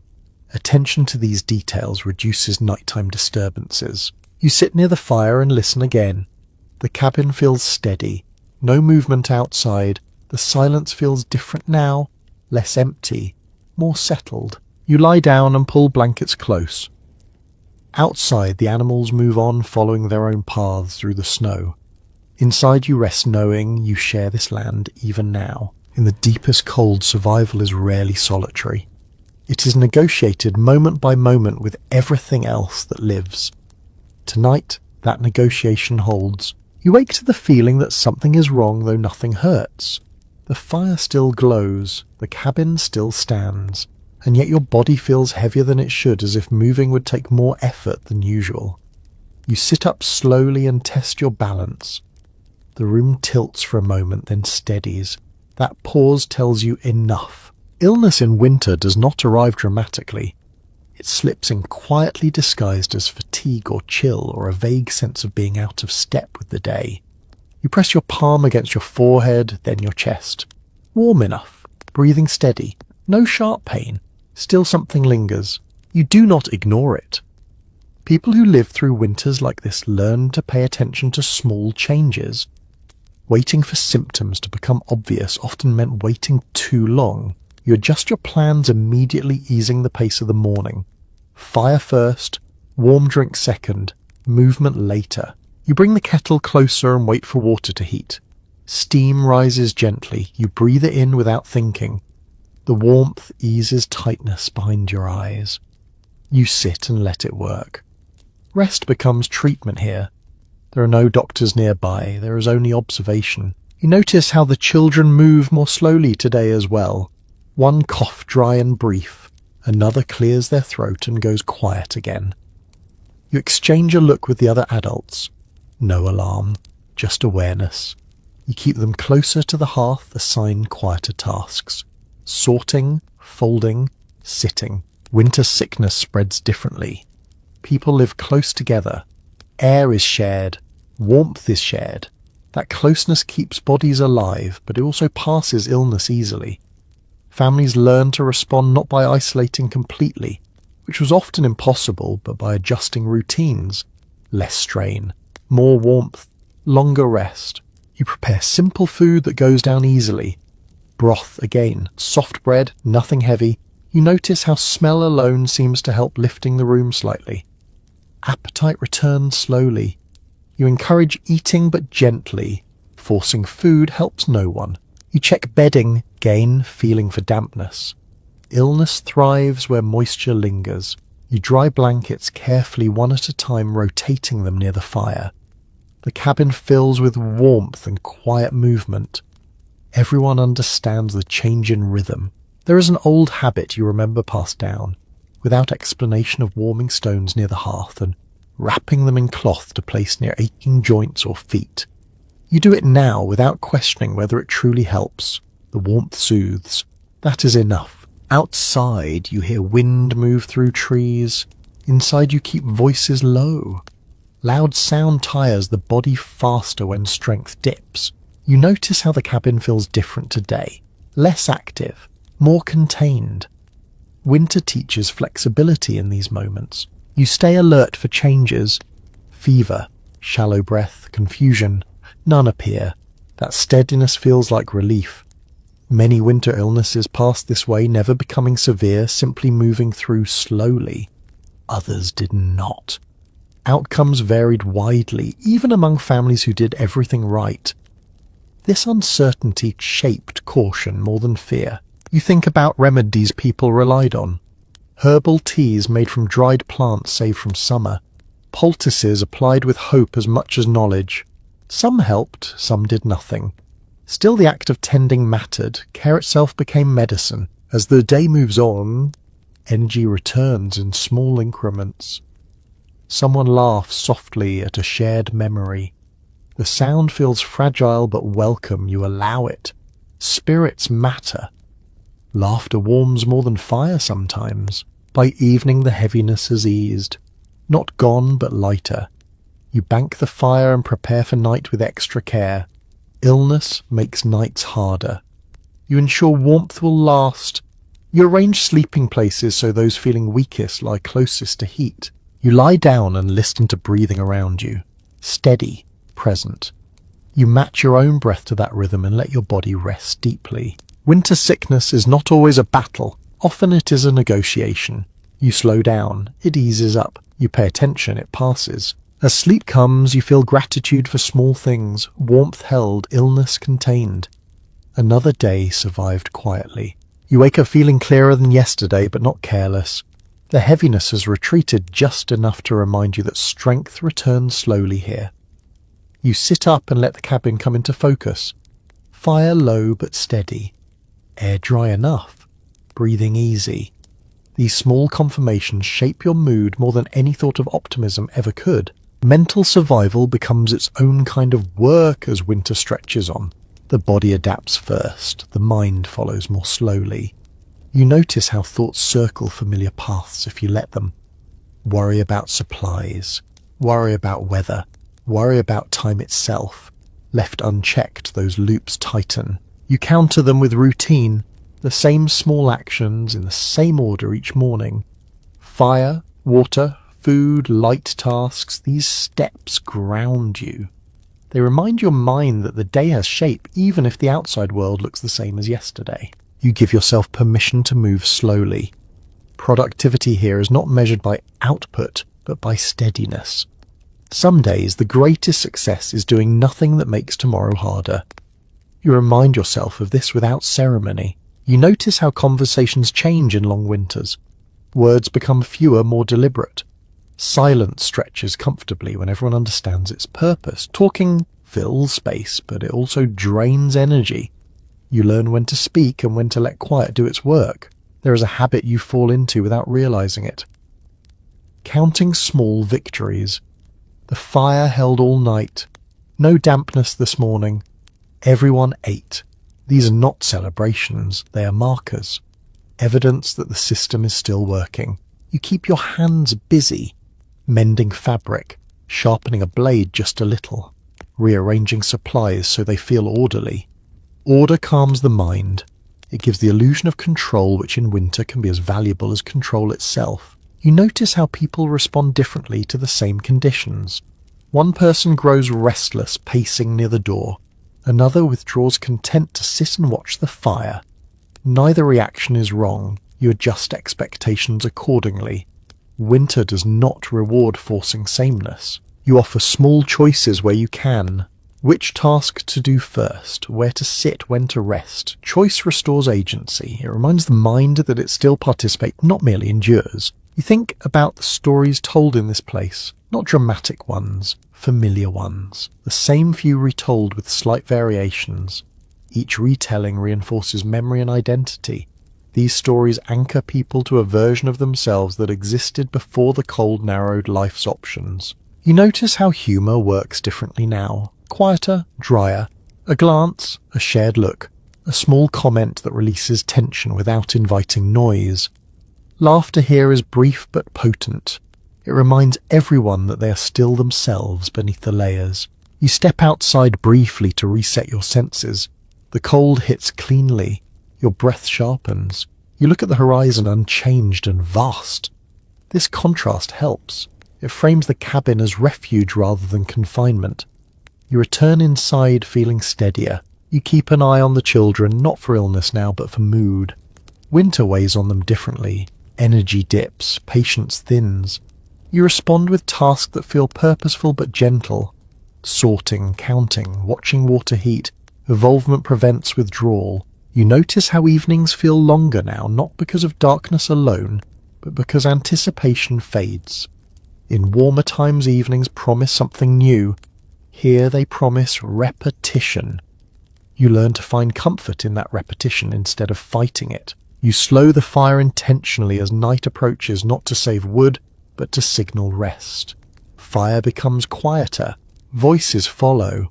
Bodies follow. This cue helps mind settle without discussion. You lie down and let your thoughts wander without attachment. Memories surface, small images from before winter. You do not cling to them, you let them pass. Nostalgia warms briefly but can also distract. Balance matters. Sleep arrives unevenly. You wake once or twice, not from discomfort but from habit. Each time you note that everything is still in place. That knowledge eases you back into rest. Morning comes again without fanfare. Another day shaped mostly like the last. This repetition no longer feels oppressive. It feels reliable. Mental endurance here is not about pushing forward. It is about staying present, about noticing small changes and responding calmly, about allowing time to pass without demanding it hurry. You rise and begin the day again, steady and alert. Winter continues, but so do you. You notice the hour first, not by light or darkness, but by the way sleep hesitates. Eyes close, then open again. Thoughts drift, then snag. This is the stretch of night when rest thins and attention sharpens. You sit up quietly, wrapping a blanket around your shoulders, and accept that staying awake a little longer will help everyone later. Stories belong to this hour. You do not announce them. You begin one softly, as if finishing a thought that has been ongoing all evening. The voice stays low, steady, shaped to match the fire's murmur. Words travel better when they are not pushed. People lean in without realizing they have moved. The stories are not new. They rarely are. Familiar paths are easier to follow when the mind is tired. You tell them slowly, letting pauses do some of the work. A pause gives listeners time to breathe, time to warm, time to settle. It also gives you a moment to listen for the fire's tone, for the cabin's reply. You choose a story that can stretch or shrink depending on need. A journey that allows detours. A memory with room for repetition. You do not aim for suspense. Suspense wakes people too fully. You aim for rhythm. Predictable turns soothe. Someone adds a detail you forgot. Kits. You nod and fold it in. Another person corrects a place name gently. Accuracy matters less than participation, but the correction keeps minds engaged just enough to stay awake without strain. These small contributions keep the room balanced. You notice how hands move while listening. Fingers mend a seam, someone braids a cord, another stirs embers with a stick, careful and quiet. Stories give cover for these tasks, turning vigilance into something shared rather than solitary. There is a way of telling that keeps eyelids heavy while ears stay open. You use it now. Sentences land softly. Endings are rounded. You avoid sharp turns in the tale. The goal is not to finish. The goal is to carry the hour. A lesser-known habit surfaces in this hour. Someone taps the bench twice before settling a signal you have all come to recognize. It means the fire has been checked. No one asks. The story continues. Signals like this save words and preserve calm. You notice how stories change with the season. In early winter they are practical, advice disguised as memory. Later they become reflective. People talk about places rather than tasks. Faces soften when names return, the sound of a river, the smell of summer grass. You let these images pass through the room without lingering too long. Memory warms, but dwelling chills. You watch the fire while you speak timing phrases to its movement. When it pops, you pause. When it settles, you continue. This coordination keeps the room from jolting away. It also keeps you alert. Storytelling here is a kind of watch. You remember a winter account that mentioned counting breaths between sentences to stay awake without strain. You do not count now, but your breathing follows a steady pattern anyway. In through the nose, out slowly, the cadence carries your voice. Someone yawns, you smile without comment. A yawn means the balance is right. Awake enough to tend, drowsy enough to rest soon. You steer the story toward a familiar ending, one that can be reached gradually or delayed if needed. You include a small ordinary detail. A pot left on a hook, footprints crossing a trail twice. These details ground listeners. They picture the scene easily. The mind relaxes when it recognizes shape and scale. You notice how the children listen differently. They track tone more than content. They lean into warmth and sound. You keep your voice even careful not to rise. When a child shifts, you adjust the blanket without breaking the sentence. The story continues. The hour moves. The fire needs a small addition. You pause the story on a gentle note and add wood carefully. No flourish, no sparks. The flame takes. You resume without announcing the interruption. Continuity matters. There is an unspoken agreement in this room. Stories keep the night from stretching too thin. They hold attention lightly so no one slips too far into sleep while the fire is fragile. They also keep fear from growing shapes in the dark. A voice fills the space where imagination might wander. You let someone else take over for a bit. Their voice is different, rougher, slower. The change keeps you alert while giving your throat a rest.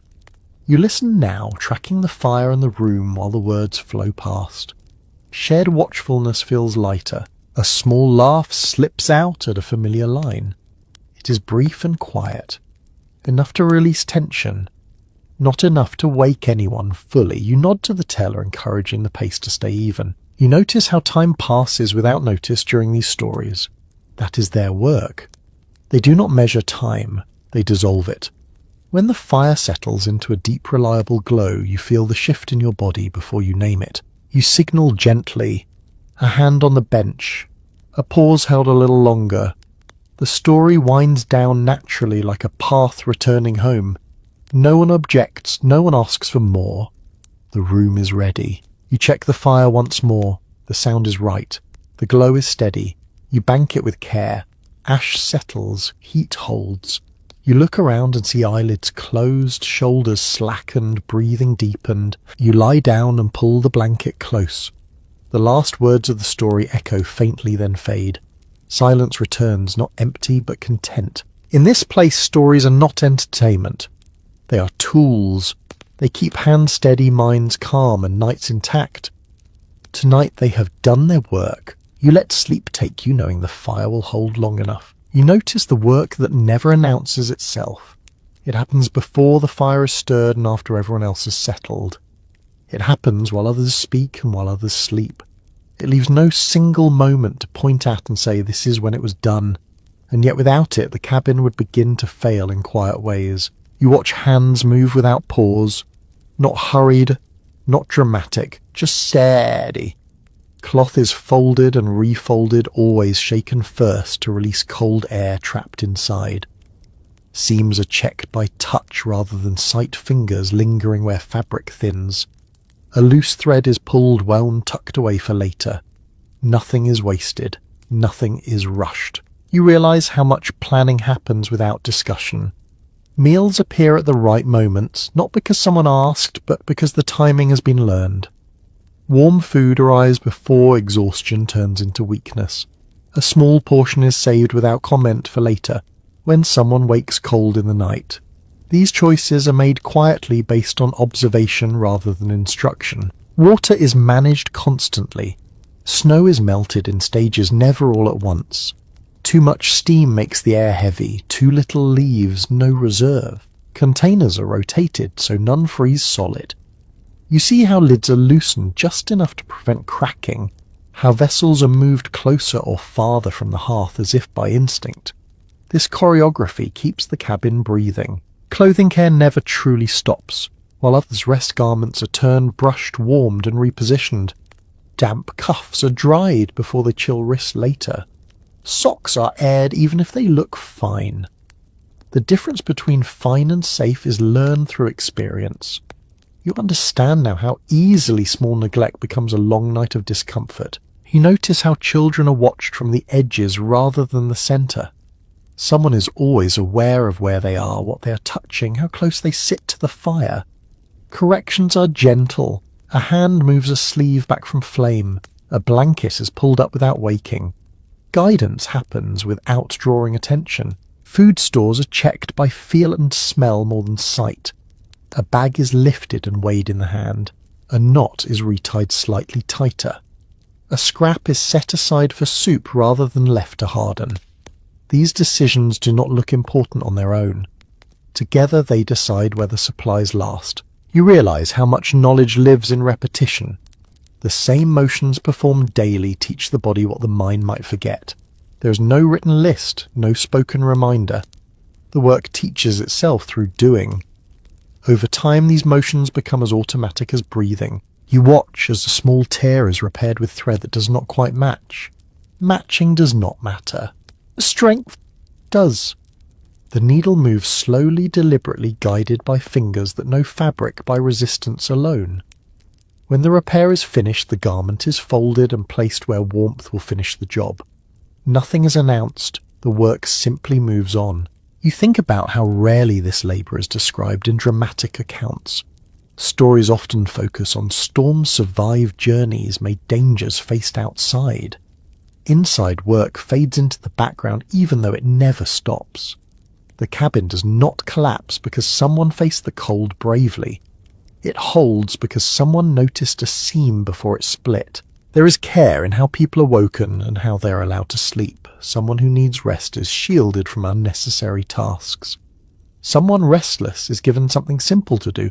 Balance is kept without discussion. This attentiveness smooths rough edges before they cut.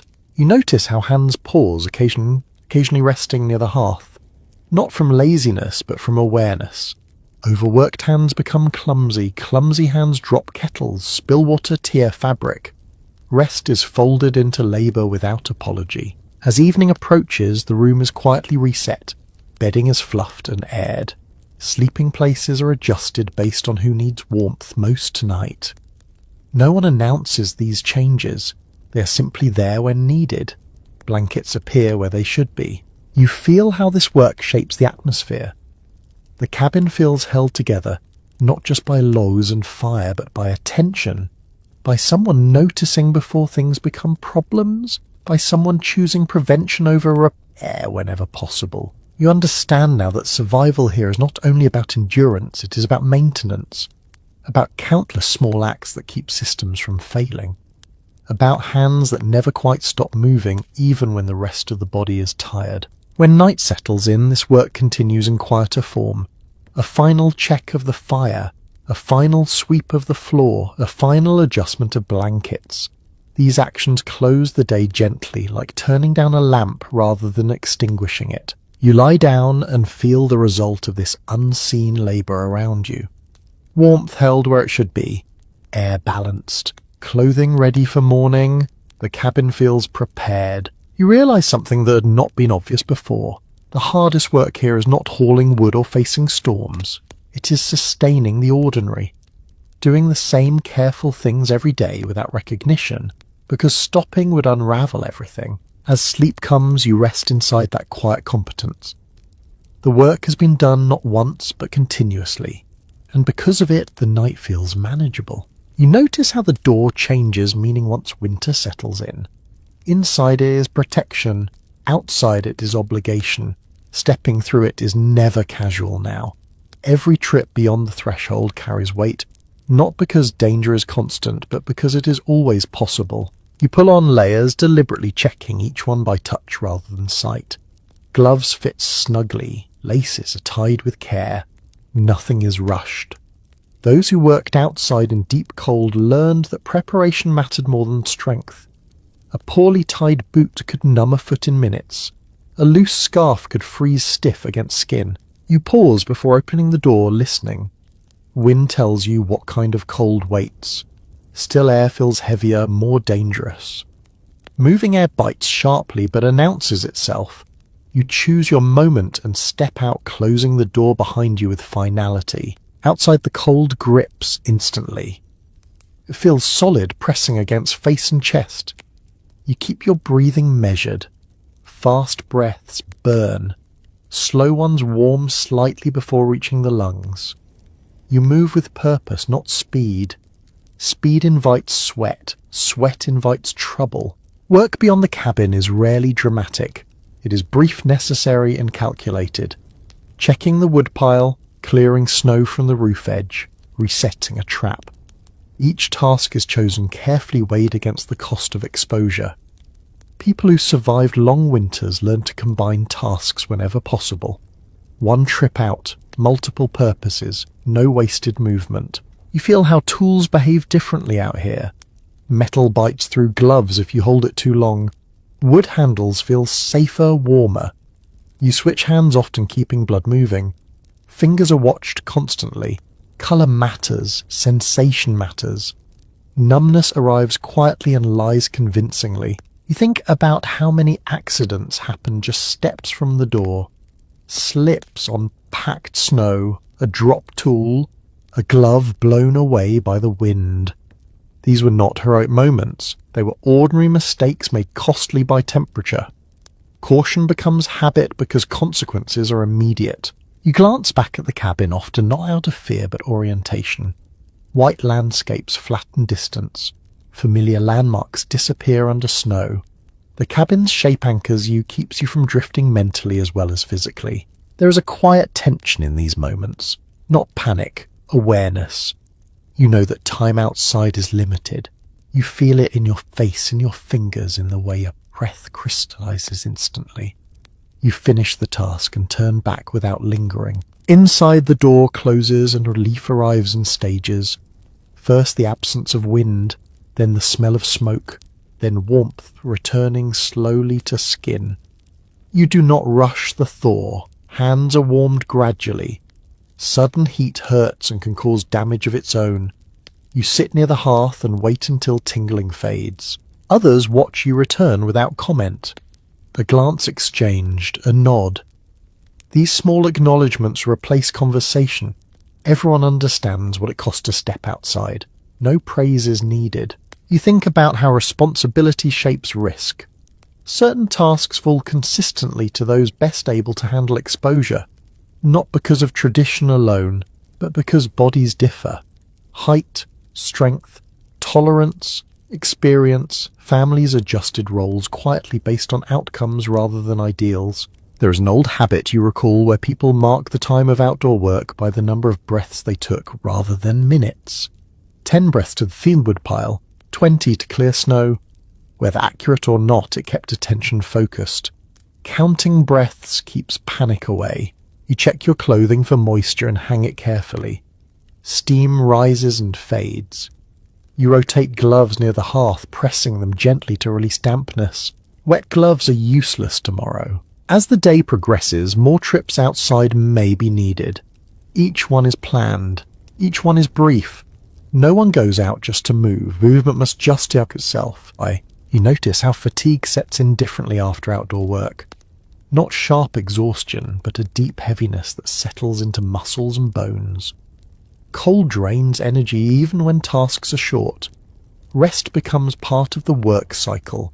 You sit and let warmth rebuild before doing anything else. At times you sense frustration. The world outside feels hostile, indifferent. Yet you also know it is simply cold, not malicious.